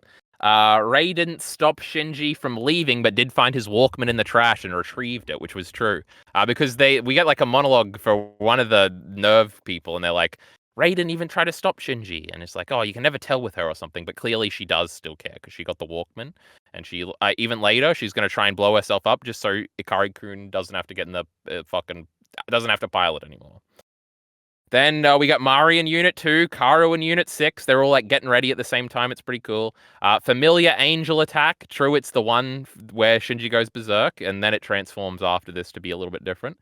People are yet to have been evacuated. True, there's like a shot of Toji like holding Hikari from the blast because they haven't evacuated yet. That was cool. There's your relationship, EliteAri. I'm so glad. Unit 2 goes into... Now, that was a cool shot, EliteAri. Don't let that tone undercut how cool of a shot that was. Mm-hmm. Unit 2 goes beast mode and loses, which was kind of funny. And it does this... This is like a thing that it does in all these rebuild movies, where it has like this like dog mode that it goes into where it like attacks things. I think it loses both times, which is kind of funny. But true. You can sell some toys about that. Rei is willing to kill herself just so Shinji doesn't have to pilot again. She also loses. Thanatos plays again as Rei is eaten again, which is the song with the lyrics from the credits, but without the lyrics here. The credits from End of Eva, the mid credits, of course. And then Shinji has a different berserk where he, instead of like the Unit 1 and basically Yui going berserk, it's very much Shinji consciously going berserk. He gets like red eyes. And then he's like, I'm going to save Iron Army no matter what. We get characters saying the third impact has begun. And then like we cut away after he say, we'll talk about all this in detail, I'm sure. He ends up kind of saving Ray, though maybe not. It's a big, very emotional scene. There's a big song. It's like super cool and great. And then we get a post-credit scenes where Karu like stops the third impact from happening, seemingly, though I guess that wasn't true. Where he like spears Shinji from behind and says he's going to make him happy no matter what. And then I'll keep that last stop point until the end. Anything to say about the finale of this movie? This was like the best Evangelion I had seen so far. It was so good. Cool. I was so invested in Shinji and Rei. That post-credit scene was kind of just like, that just made me so happy. Because one, it was crazy enough that the third impact was just starting now. That was pretty insane to me because I was under the impression the next movie was just going to be End of Eva. Right. So I was just I was kind of amazed that it was already going off the rails, and then Karu coming down and stopping it was even crazier, and I had to keep watching. It was so good. And I think I teared up a little bit. I love that Ray. Yeah, it's definitely like I remember last time watching these movies because I went into it like hating all the rebuilds and I was like, yeah, the first one's just the same, but whatever. And then I got to this one and I loved it and it was like crazy. And it's mostly because of this ending Ray stuff. So the song's great, him pulling her out. It's a big struggle. He's like got his fake arm that is like all like light or something, and he pulls her out. And then she has the Walkman or whatever. It's pretty cool. Now, you should talk most of this at the beginning. So, I completely missed this end credit scene. I want to talk about something though. I'm not surprised. True. I was trying to be quick. What was it? Recently, there's been an interesting video that I watched called my favorite micro shots in anime, something like that, something cool. And there was one where I was like, "Oh, that could go on my list." I was thinking about all these things that could be on micro shots that I like in my anime, and one of them was when, and maybe it is in the original anime, but I don't know, it left more of an impression on me here, where like Shinji gets back into the robot, and then Gendo is like gets sprayed, but only half of his body is covered with blood. It is in the original. Yeah. Cool, though. And can I also say, I'm going to give some complaints. As a massive fan of the Evangelion TV show, the original. The OG. There's a couple of things that just want to go. First of all, Gendo, massive aura loss because you can see through his glasses for most of these movies, which makes him far less mysterious.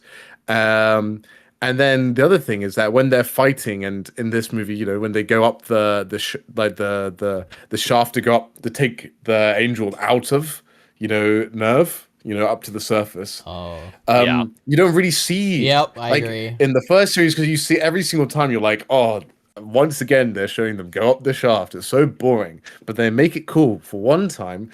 When they do fight, and you're just like, oh, they're using this shaft to get them out of here. That's so cool. But if you only watch these movies, you won't have any of that context. Yep. So there you go. I'm now officially a rebuild hater, and I love the original series. Me too, Jockey Bacon. Me too. EliteAri, you hated this ending. You said at the beginning or something. I think I hated everything to do with firstly the Asuka stuff we were talking about, like that whole thing with her replacing. What's his name? Toji? Was that no? That's from JJK? Who am I thinking? Yes. Toji, the great Toji. No, yeah, that guy. All that stuff, and as well as continuing on to do the this angel that we've seen again coming, and like all of this stuff felt like, oh, this is like the show, but like I just am way less invested in it. But then like I do like I said before, the Rey stuff, saving her, that was really good. Yeah, like it's the most emotionally invested I got so far up until this point. So I like that a lot. Yeah. In the movies or the whole of Evangelion? Oh, sorry. No, I mean, nothing's going to top, like, the whole storyline with Toji and the, like, class president eating food and all that. Like, that is probably my highlight, like, emotionally, in terms of, like, oh, I feel, like, so bad for this And whole when situation. you cried at the end? Of course. And that's probably a second bit. Yeah. They kind of worked the food thing that Toji and her had going on into the rest of the characters. They gave it a Shinji. They gave it to kind of everyone. That is true. Yeah, I guess they took the best part of Evangelion and distributed it, and that's good for me, I guess. I'm good for them. But also I have to say, the post-credit scene was crazy as well. In that it is like it's a crazy, like, I don't know how to say it. Like, it's not a subversion of expectations, but it's like, it's a big thing to happen in a post-credit scene. where you think the third impact is happening, and then it stops, and it's like, whoa, this is crazy. And they saved that for something. Did right it? after. Yeah, well, I guess it technically didn't really, but yeah, crazy. Now this brings us into my last note, which is very interesting. Was anybody watching the previews at the end? No, I intentionally stopped because I didn't want to know. True.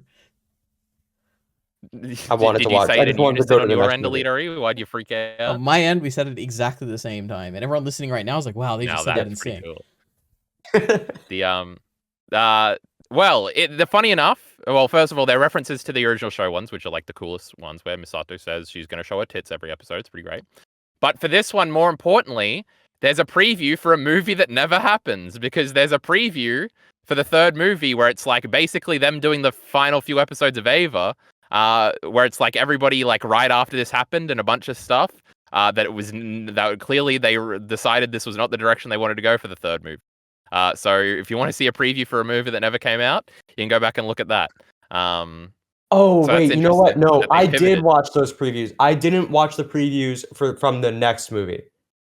I did watch these previews actually, and I do remember thinking this because I saw like Asuka eye patch and stuff in that preview, and I was like, yes, oh that's wow, the only thing that carries over, I think. And I just wait for that exact shot. Because there's like Kaji stuff, and there's like Gendo and like a little Ray or something that never happened. There's like a bunch of like preview stuff that they just clearly decided that they were gonna. Do you think this was an intentional thing, like literally calling back to the fact that the original episode? No, I don't think so. Was not accurate. You didn't think so? It's also because like this one took longer to come out, so it's probably like that is true. Maybe they started and stopped or something. I have no idea.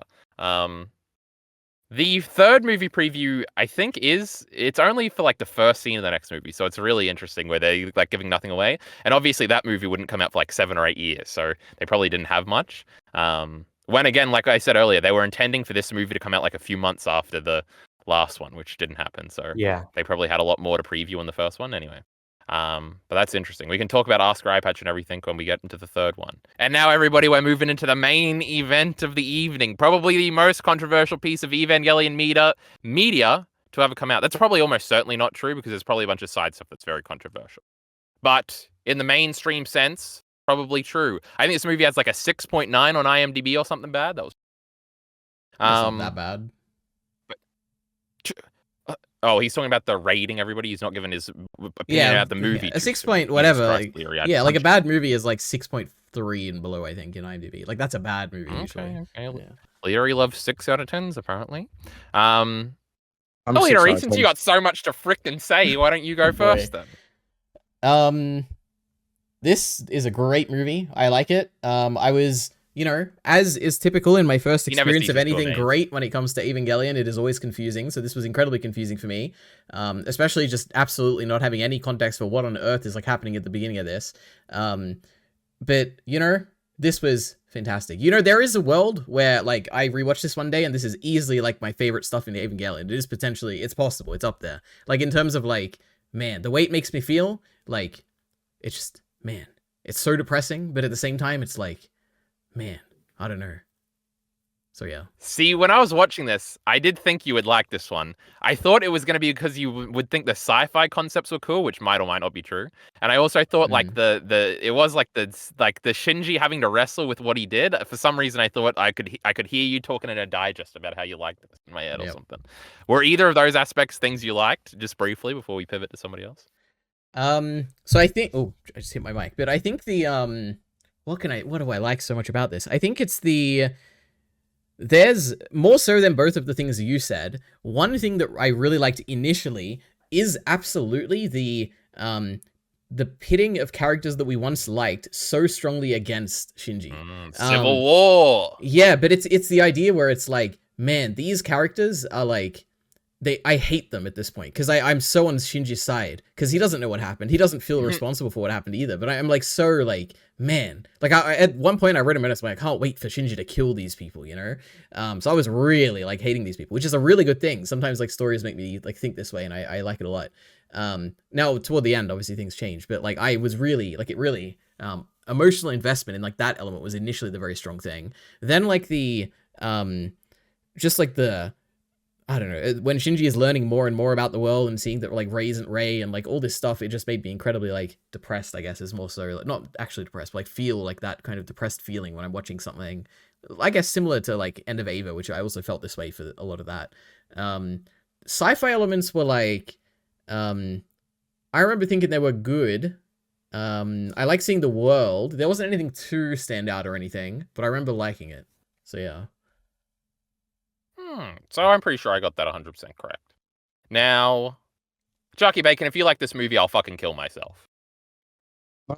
Nah. It was, I don't know. I don't think it was like awful, but yeah, it was like it was it was like the exact opposite of I was like, just explain what's going on. Partly because I want to know what's going on, and then I'm just like, well, if you're not going to explain, if like just like if it's been 14 years and you guys just first thing you do is yell at the guy, and then you're like, why did he leave us? So I'm just like, well, duh, obvious. I don't know. Like, yeah, in 14 years, surely you'd have a game plan on what to do. I guess they didn't think he was useful, but yeah. Anyway, oh yeah, it was all right. It was I'd say well, I think you said for Evangelion, it's all right. Okay. Because last time I think you said like it was fast, and I feel like this movie is very slow, even though it is the shortest one. So I was wondering if you would be annoyed with that, but maybe not. No, I don't think it was that slow, to be honest. Now I'm pretty sure we had the similar experience where I watched all of these today. Well, I actually watched the first half of the first one today, so by the time I was at this movie, I wanted to kill myself. But that's besides the point. Mia, you're up last. I love this movie. This movie is so good.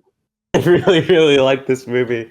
I think it reminded me a lot of when I think I've only watched one or two of these, but it reminded me of watching the Madoka Magica movies, where I kind of don't really care where they fit into canon at this point.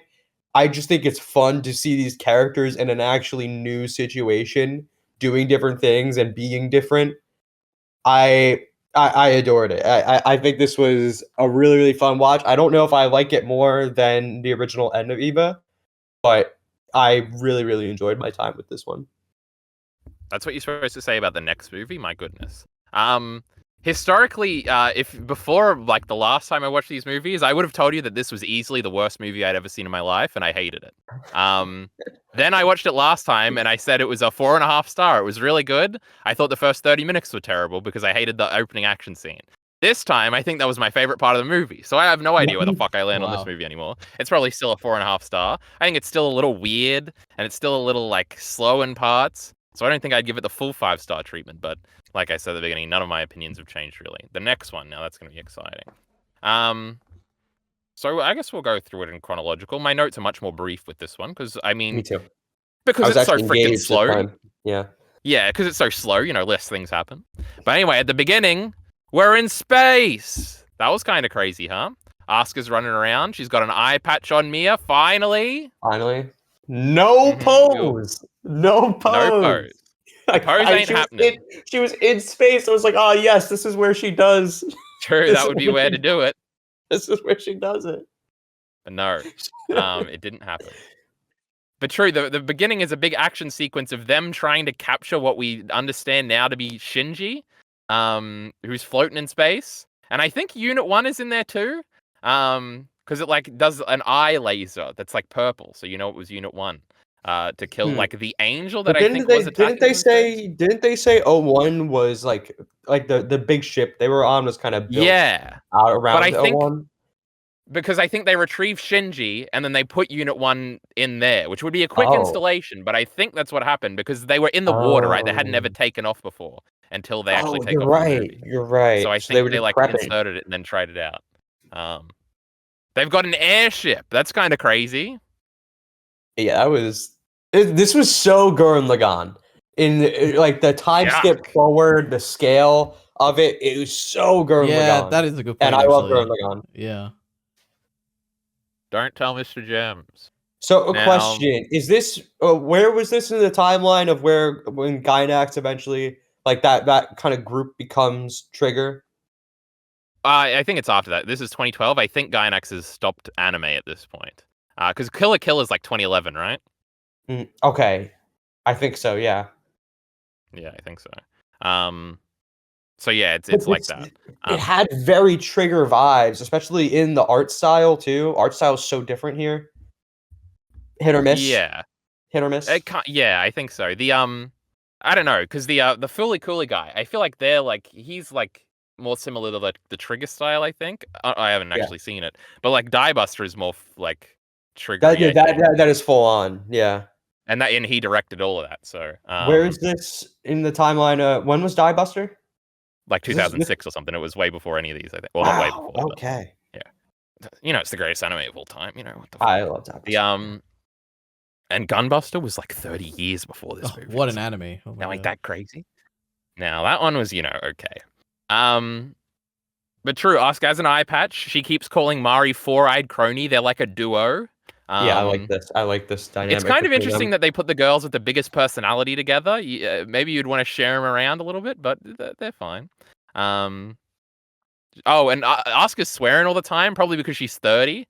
But she's like, Four-Eyed Crony's really pissing me off, and she's calling people pricks all the time.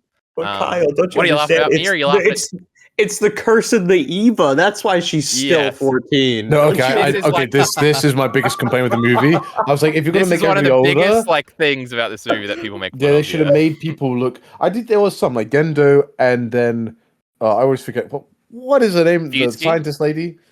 Fusky as well. Ritsuko. She cut her hair so she looked older. But I was like, can you make them actually look older? Like instead of giving the new character design. Fusky looks old. Fusky looks old. Yeah. It's because men can age but women can't. Because women got to be sexy. Yeah, no one watches anything. I don't like the Ritsuko haircut though. I think Ritsuko just looks very off model. I would have really liked the haircut if not for being the character design being very off model. There was something off. And also, there's a bunch of new characters that definitely look much more. Maybe it is Trigger, but they definitely look much more like Trigger. Yeah, the girl with the lips. The lips. Yes. Oh yeah, she's absolutely like a killer character. Yeah. Yeah. She absolutely looks like this girl from Razafan to the point where I'm like, this is absolutely they stole it from that. But nobody's seen that. But I'm just saying for the people, and I definitely have said this before, so I guess I should have just shut my mouth. But she does have those lips. And they look like the 3 episodes of Kill la Kill I watched, I think. But there's also like a fat bald dude. Maya is like ordering people around. It's kind of funny. She's really pissy. But they're all, and the hippie dude has like a goatee or something because he's old. You understand? EliteAri, you're old. You got a goatee. Who's the hippie dude? He's the guy with the long hair. He's usually playing guitar. I have no idea what you're talking about. There's 3 people that sit on the desk, EliteAri, yes, in every I know the girl. episode. I know the guy. Who's this third person? I don't know the other guy. He's got long hair, EliteAri. The guy. Wait, this is the guy voiced by Dio, right? Or not? I don't fucking know. Okay. Yeah, this is that guy. He was in this? I didn't even recognize him. Okay, damn. I guess he really aged poorly. Well, they were all in I did hear him. The Misato lover guy had a receding hairline. It was kind of crazy. Oh, no. Now, they all abandoned Nerve. Can you believe it? They had joined Willy. You got a Willy over there, EliteAri? Yep. Is that how you pronounce? No, actually, that's like a pun, right? Dub, it's Villy. Oh, well, that ruins my pun. I don't know how you actually fucking say it. There's like Nerve, and now there's Will, which are like both things about like having resolve or whatever. Like, oh my god. I don't know how. I thought it was about penises. No, not at all. No. I don't know how like cell or whatever plays into this. Where did they get the resources for this? True. Good question. But I don't fucking know. 14 years, I guess. They were raising money. They were going to fundraising events. Now, maybe they stole all Nerve's money on the way out. Also, they don't have the Maggie, which is interesting because Ritsuko's like, she has to make the calculation at some point, which is kind of interesting. She's just smart like that. Now, an angel attacks, but Shinji subconsciously saves him with a purple laser. We're in an airship, and we've got redesigns, and Toji's older sister. I think she might be like 18. So, EliteAri, go ahead, say what you got to say anyway. Oh, yeah. Shinji says it's the older sister. Oh, but anyway, she's kind of cute. Well, he says, I think he was commenting on the fact that she is now older than he didn't know we were in the future yet. Yeah. I was making a joke. Okay. But I was doing it with a straight face to trick you, Mia. So now you're very embarrassed. I am tricked, guys. I think I'm like 7-0 at this point for victories today, but whatever. Who's keeping score? Everybody's mad at Shinji. Some new characters, true. It's pretty frustrating that everybody's mad at Shinji. It is kind of a Steins Gate-esque situation, Jackie Bacon, where it's like, Okabe, you could like talk about this, we could figure it out, and we wouldn't have to go through this movie. Wait, what? I don't know about that. Wait, maybe I misunderstood it. Maybe that's what's happening here. Because I assumed that they had a pretty good understanding of what happened during the almost third impact thing. You think that they like didn't know what happened? Well, yeah. But they could have just said, like, Shinji, if you get in an AV, you might destroy the world. Like, you could have just said that to him. But they don't. Okay, wait a minute. I don't think that's... Okay, alright. You know what? I don't even want... I'm not going to get into this. Whatever. Okay, true. 8-0 now. Conceded once again. Yeah, it's one of those things where it's like, I cannot be bothered to argue this. There's too much baggage in this. Okay, go ahead. I don't even know what you would argue. Like, you're right. And the fact that you don't even know what I would argue is like, you have a whole ideology built around this. Let's continue. Don't try to put a number 1 in your corner, EliteAri. I think that's 9-0. Yep. Now, Shinji calls Rei and she appears. That was kind of crazy. She said, and then through the wall, she like broke it down and his savior was there. That was almost cute. It would have been the cutest thing of all time if it was actually Rei. But it was actually Rei 3. We've got a new Rei, everybody. You ever seen this before? Isn't this Rei 9? She has a 9 on her suit. No, she's the 9th child. Like, because Karu has an 8. Or does he have a 6? Isn't he the 13th angel or something? Well, yeah, that's at the end, EliteAri. He doesn't know that yet. He's going to figure it out. Wow. Actually, I think he might become that at the end. I don't freaking remember. But yeah, it's not Rei 9. Well, it could be. It's been 14 years, I guess. But my interpretation was it was like the 9th pilot we've had. I thought they were just going through them. That's entirely possible. Yeah. So I think she says like, she says something that seems to indicate she's been around for a little while at least. But also she has no development because she's literally in a box by herself, and I'm assuming Gendo and Fuyutsuki don't talk to her, and Karu doesn't, so she's literally just been in a box for 14 years, if that's what we want to believe. She doesn't even read books unless she's ordered, my goodness. I think, alright, okay. I mean, can I talk about Rei now? Because I have a Fuck yeah, go ahead. So, I feel like the original show tried to do this too by... You kill Rei 02 and bring Rei 03 in, and 03 doesn't have the same development that 02 had, and you feel bad for her. But I feel like the fact that they went so hard with the Rei stuff in the last movie makes the tragedy of this Rei being so underdeveloped in comparison feel, I don't know, it just hits way harder for me, and I'm actually way more invested in this Rei than I was with the Rei 03 in the original. 03 was the replacement Rei, right? And 02 was the character. Yeah. It's also because she's like supposed to be Shinji's like salvation, his reason for doing this, and it's like not. And he like takes exactly. a while to, like, it feels like that part of Rei's character is worked into the greater plot that like Shinji's going through in a way that I care a lot more about it. True. But yeah, that box is sad, all right? It depresses me. And it's overlooking her thing, so she doesn't have to walk very far to go on her tube. She doesn't read. Upsetting. Sad. She doesn't read. She used to read English books or something. Not even EliteAri can read English books. My goodness. I listen to now.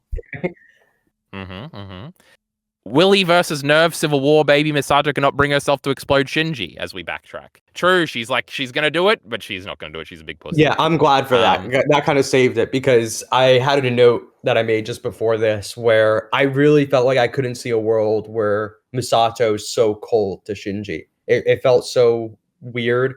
I think I've come around on it, because she has very heavy feelings around the second impact, and her dad. She also encouraged him to do it in the moment, by the way, in the last movie. Well, this is what I actually thought this was an alternate universe. Like none of these characters had doing how I thought it was.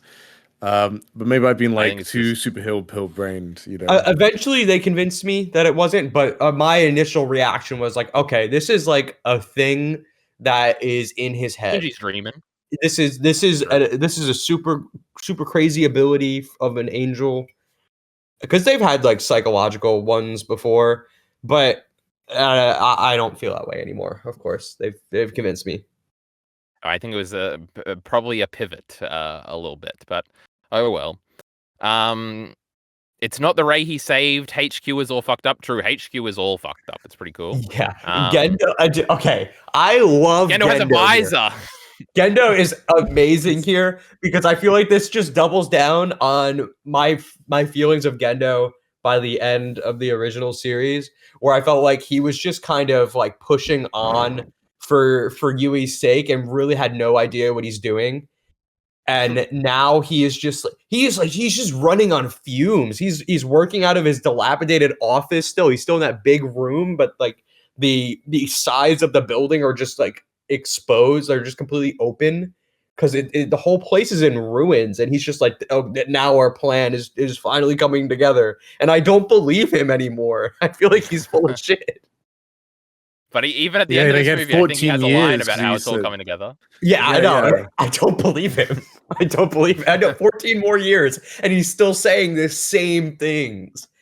Who built that Ava unit? The four of them? Oh, fucking God, who knows? Maybe they killed. It's like Maegor in Game of Thrones, where he killed all the people that made the castle, so they wouldn't know how he made it, and it's really spooky. Gendo would do it. He probably just had a bunch of Rays doing it. True, that's why we're on 9. That's where they yeah. Oh, my next note is these gay boys sure can play piano. I was like, is this piano sex? It was beautiful. It was some sort of. I can't believe they made these two even gayer than in the original. I don't know. I couldn't believe they did it, and I believed them.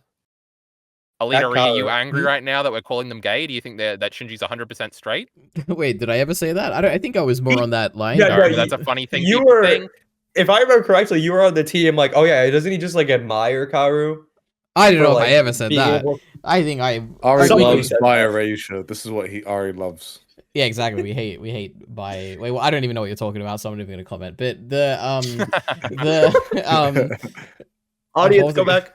What was I gonna say? Find the timestamp. I don't even know what I was gonna say. I feel like I had a Kaoru or something. Oh, the piano thing. Yeah, I like the piano scene initially when they're like, I don't know, when Kaoru's playing really good. But they had CGI in it, Ari. They had CGI in the piano scene. No, it looked really good. Yeah, no, I've watched CGI. There was CGI. I didn't even notice. Look at that. Look how good they are. Well, it is funny because I think the CGI in this one is good. Obviously, CGI is the most obvious. You think they're modeling the inside of piano when it goes ding ding ding. You know, if this was the original series, they would have, but in this rebuild, they have not. In the original series, they wouldn't have done it because it would be physically impossible. They would find a way. No, we did cello instead. Nothing's impossible. That's right. Mm-hmm. But I like this initial scene with the piano. I don't like the next time it happens where it's like an abstract thing and we're seeing their faces or whatever on top of the music. I don't like that. Okay, maybe it was 2D instead of CG or something. EliteAri hate it. He does hate the game. My goodness. The thing that oh my God, Shinji. Go ahead. It was definitely sex though. There was something. It's like you have to play it until it feels good. You know. That was like this metaphor thing. Yeah. Remember, last end of Ava opened with us jerking off over Asuka. Oh no, I was gonna make a joke about him jerking off over Karu's dead body, but he already got moved. So, you know, missed opportunity, I guess. He's gonna give him head because his head got exploded. Ah, that's crazy.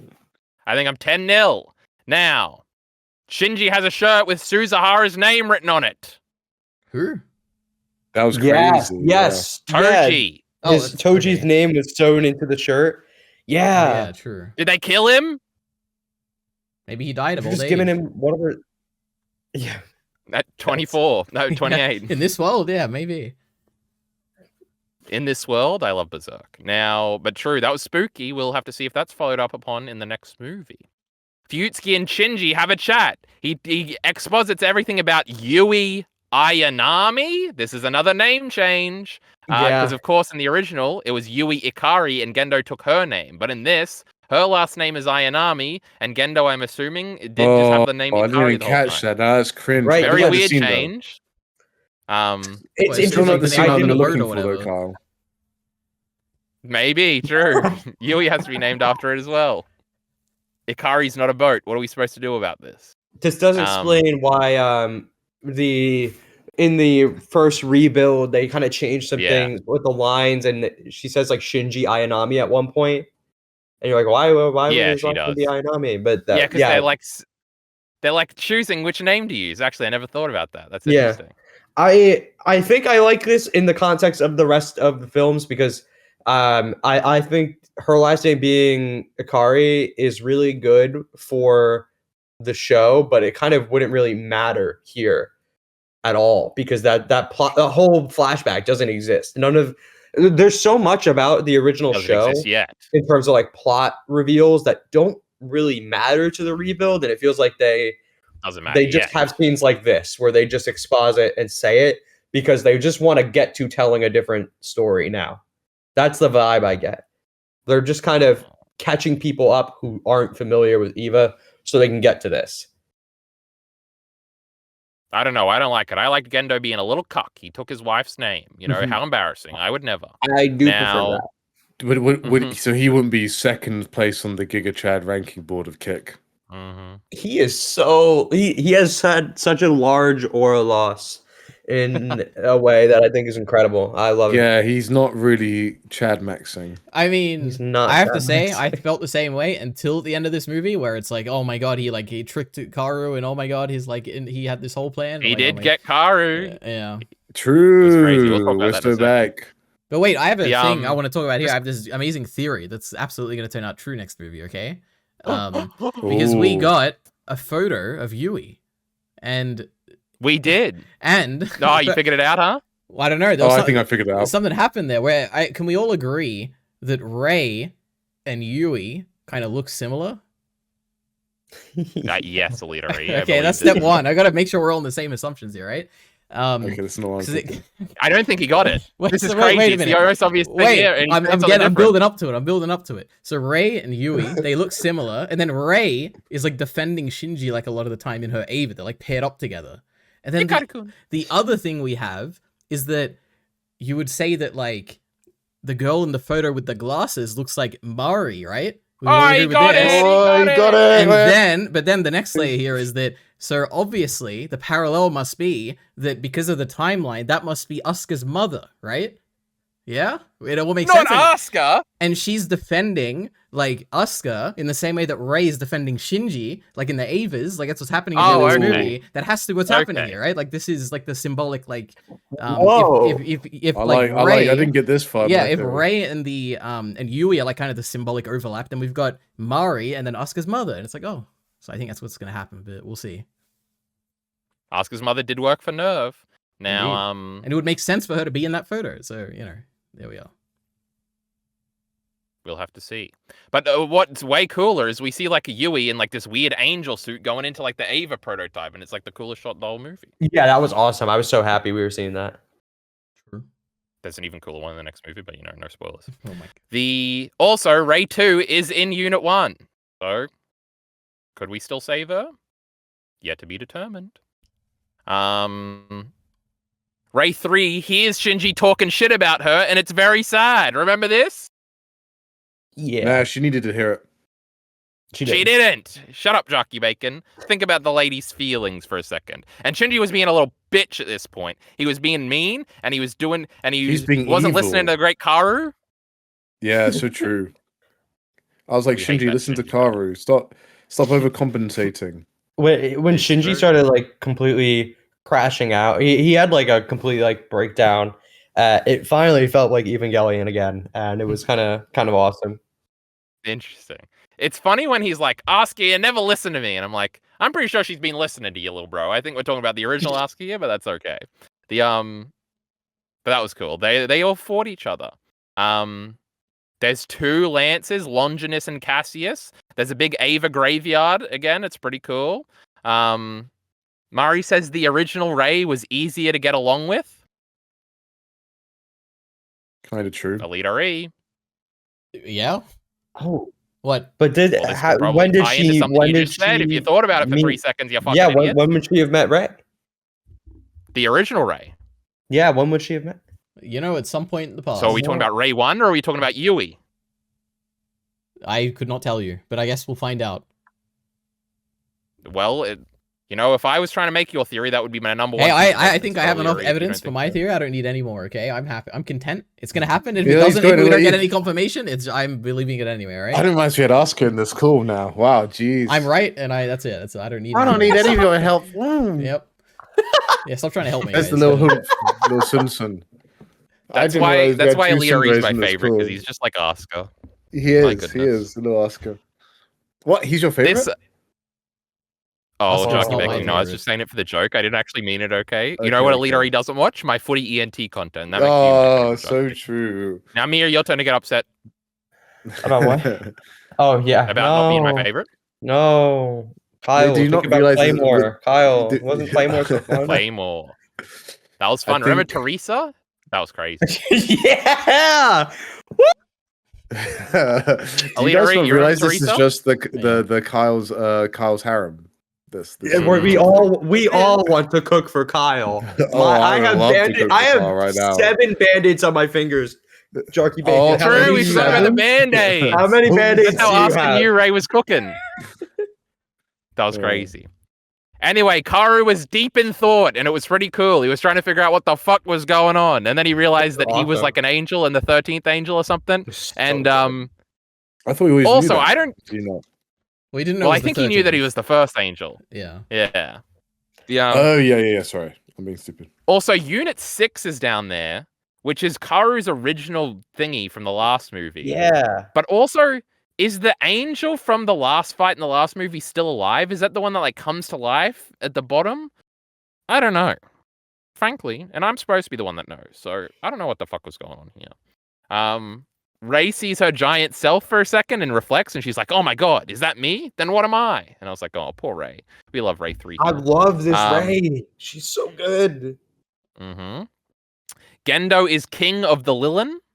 That's something that's said. Then Gendo has a scene where he says goodbye to Sele, and they like go. That was weird. Yeah, Don't know what that was really about. Were they like living on in literally like in the boxes, like the Rika's mom? That's what remember in End of Ava, the main one does have a robot skeleton or something. So maybe they all just exist in their little thingies there. There is a little thing to mention. I don't think we mentioned it before, but we see Adam in the first rebuild, right? Or maybe not Adam. I don't know what it is. It's like that thing that Kaji brings to I don't know which one. Yeah, whichever one it is. Oh yeah. And he looks like a skeleton kind of thing. It's like a very different depiction of Adam, like on the little, like not Adam, whatever, the little thing on the little slab. It wasn't Adam, I don't think. Whatever it was. Well, the symbolism is like, or not the symbolism. It's meant to be the same thing, even though it's different or whatever, right? Like it's inverting. No, it's the supposed same to be the imagery. dummy plugs, I think. Wait, what? I'm so confused. Yeah, I think it's the dummy plugs. It's like this is the secret to the dummy plug system or something because it's in the same movie. Oh, okay, I understand. Says that but the imagery is calling back to when Adam was brought there, right? In the first series. Yes, it's in the same case. Kaji brings it. Yeah. I guess what I'm saying is that the imagery there is similar to what's happening here when the calls are like ending for each of these people, like in Sele, right? Like they kind of turn into this like weird like, skeleton kind of thing for a second, and then I don't know. It was interesting. Oh yeah, I get what you mean now.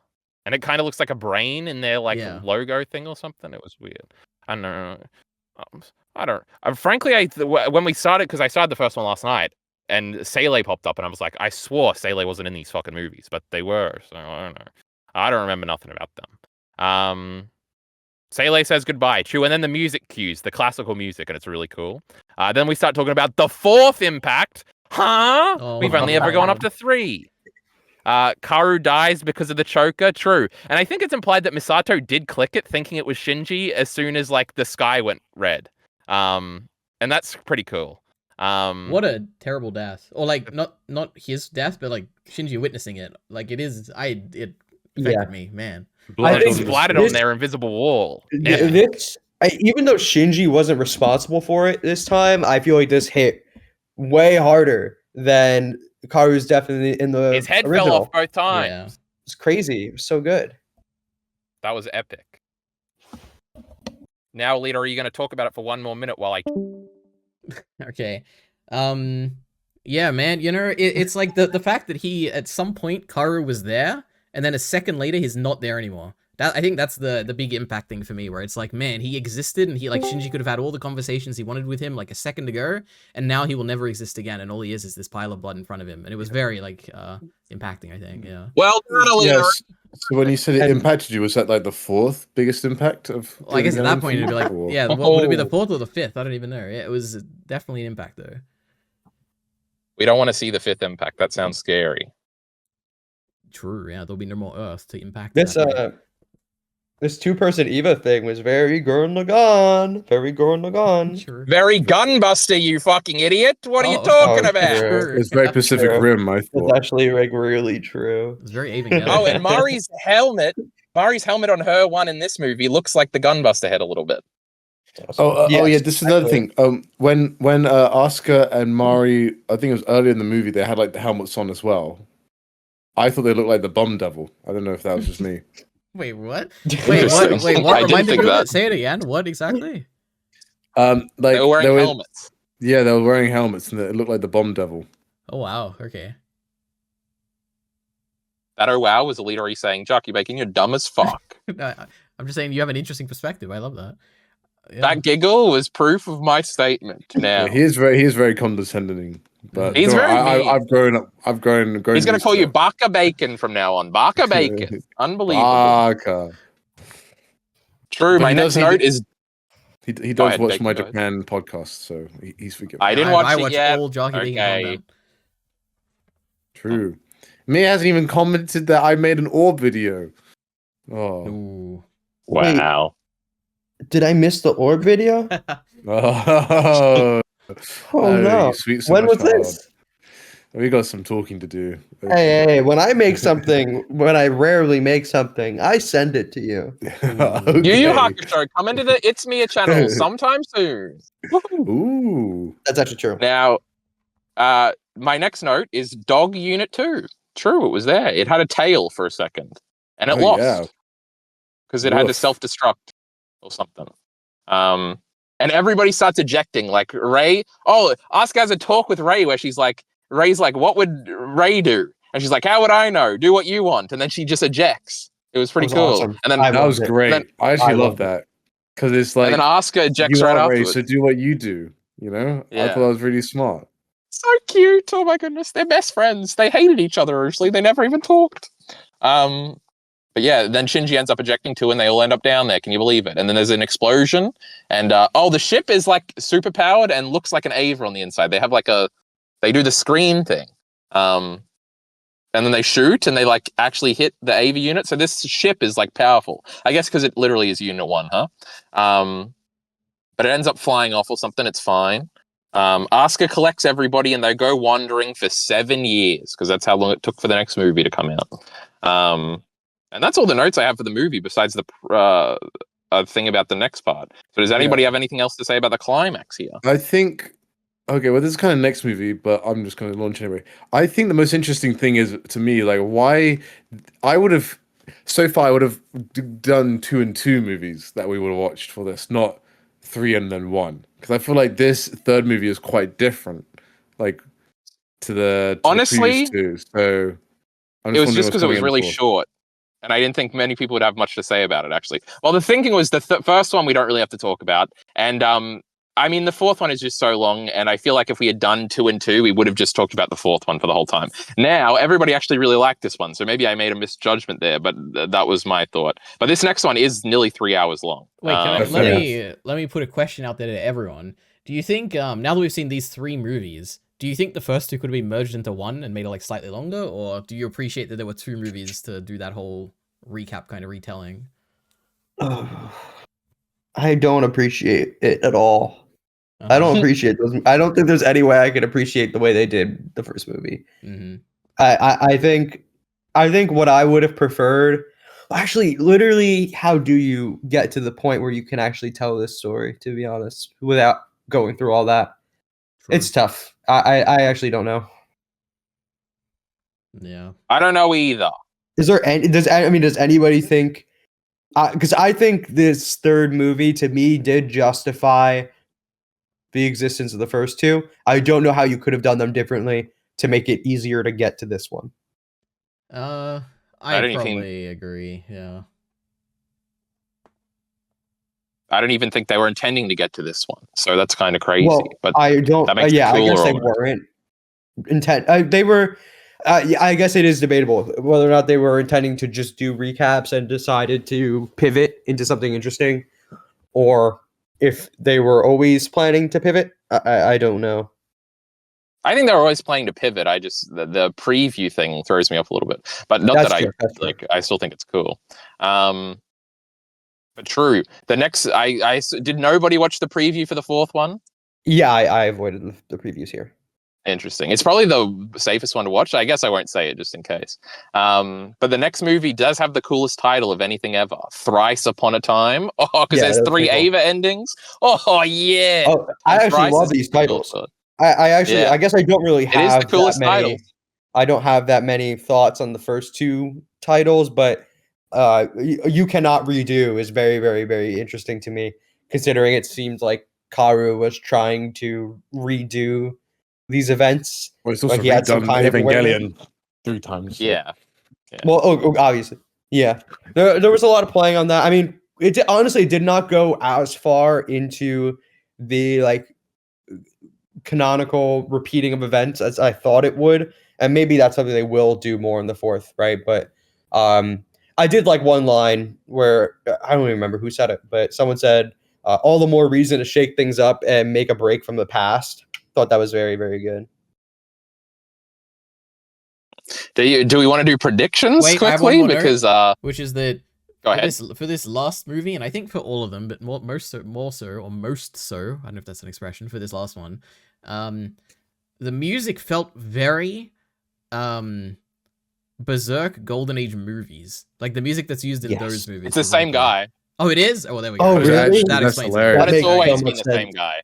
Oh, It's the same guy in the original show too. I never would have That guessed makes that so for much original. sense. For this, yeah. it feels Shiro like it. Shigoi or whatever his name is. Oh wow.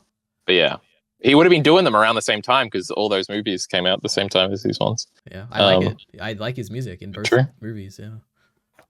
True, me too. The Berserk movie music is better than the show music. It's not true. That's true. The what was I fucking saying? Oh, predictions. Do we want to do it? Does anybody have anything else to say before that? I do have something to say. I don't know. Correct me if I'm wrong. Was this the only one of these movies to have the like traditional Evangelion title card? No, they all have it in the middle, right? I don't remember the other 2 having it. I think it happened at least once. I think they those other definitely 2. do. I remember something. Okay. I think actually, I don't know. I'm not going to comment. I think I do remember it though. I'm almost certain they do. Okay, all Like right. I only 99. noted it in this one. Maybe I was just so unenthralled by the other 2. Must have been. Okay, so we're wrapping up this story in the next one. You got 2 hours and 40 minutes or something of pure animation bliss. Is it? Oh, am I lying right now? There's not really any indication of the direction of the plot, I would say. So I don't know how prediction-wise we can get. People do say it's end of Ava again, so expect something wacky. There could be nothing bigger than an end of Evangelion. Your expectations should be through the roof. But does anybody have it anything? will be the greatest Evangelion piece of media I will ever lay eyes on. Jockey Bacon, I think half of it, I'm not going to say if it's the first half or the second half, you will probably think that. So, but the other half, you will definitely not. So, look forward to having a similar the first experience. half. They'll be adventuring, going through the wilderness together, maybe. You would like that. That would be beautiful. Sounds like good times, yeah. Mia, give us one prediction. Somebody's Well, Somebody's dead. People are gonna die. I feel like you gotta let Asuka live this time, right? I feel like that's gotta happen. She lived last time too. I suppose true. I feel I feel like human instrumentality won't happen this time. That's my theory. They won't have the merger at all. But then if people die, they can't come back. Yeah. No, that's crazy. But then Is Misato going to die again? They also can't choose not to come back. That's true. If Ritsuko dies, she certainly does not die to Gendo. I don't think that happens the same way at all. EliteAri, is Misato dying? To be honest, I don't even know if anyone is dying. I didn't even cross my mind about like deaths and stuff. Like to me, the one thing that I feel like I don't know why. I guess it was more so led by what they were saying at the end of this movie. But I feel like a potential ending for Evangelion, if you want to like retain the same kind of message or like one of the aspects of the message, would be the end of this movie. Shinji comes to the same realization of like, man, like there's so many different perspectives of me, and maybe because of that, like the perspective I hold is the one that I should value, because like other people, like you can't really shape the way that they see you, so let me just live the way I want to live or whatever. I could imagine that because of that you could have a plot element where he does reset the world or something, and the message is that like he gets to live again, but like this time he lives like the life that he wants to live, and it literally resets to the start of the series or something like that, which is what I thought they were doing toward the end of this, what Kara was saying, like, oh, you can like reset things or whatever. So I feel like that could be an ending, and it would also tie in thematically with like, oh, it like makes sense with the other endings too. So I could imagine this happening. That would be my guess of like how it ends next time. Who know, anything could happen. I have no clue, but yeah. It is. There's kind of two things to point out. Like Shinji is in the thing, like the headspace kind of he is at the end of, in the beginning of end of Evangelion, where he's like not moving, and like instead of Misato, it's Asuka dragging him around places. So we're kind of at that point in the story, which is interesting. And also it is sort of like we did just do the Karu stuff. He just died again, and Shinji is depressed. This is the place we are at before the end of Evangelion. So it is interesting that like the movies, how they end, even though this one is so different, does sort of end like at a part in the series where it's like Karu died, Shinji is the most depressed he's ever been. So it is like the end of episode 24, whereas the end of the second movie is like the end of episode 19, I think it is, where the Ava goes berserk. So it's interesting, like and then the fourth one would be end of Ava again, or the ending again. It's interesting how structurally it kind of lines up like that. Yeah, it is kind of like that children of predestined fate line. It's like obviously things aren't happening the exact same way, but they're kind of finding themselves in the same place in a lot of ways. It's interesting. Maybe Shinji breaks the fate and there's a completely different ending. This time he'll make him happy. He was kind of maybe happy at the end of the last one. He was choking Asuka. That made him happy. Now, Kimochi Warui. Is that how we end? Is that the last line? My goodness. Wouldn't we be sawing it out if we were? Now, okay. If no, anybody else got anything else to say, or should we wrap it up right now? Jockey Baking, you want a prediction? No, I think you already went, huh? Already went. More Mari fan service, I'm sure. And it'll be... Actually, I don't know if there will be. I feel like if it is a more... Actually, there probably will be. Never mind. There's probably going to be. Mari didn't eject herself. She's not down there. It's just our original 3 wandering the wilderness, the red wilderness. So Mari's probably doing something else next movie if she's in it at all. But I guess we might be back in a week. You guys will find out when we upload it. But that's it for us. We did 3 movies. They said it couldn't be done, but we did it. You know, we had a variance of opinion. How incredible. And you'll have to tune in next time, EliteAri. Hover over that thingy. I will be to here, find out. Oh, I thought you were telling me. Support links in the description below. Thanks. Thanks.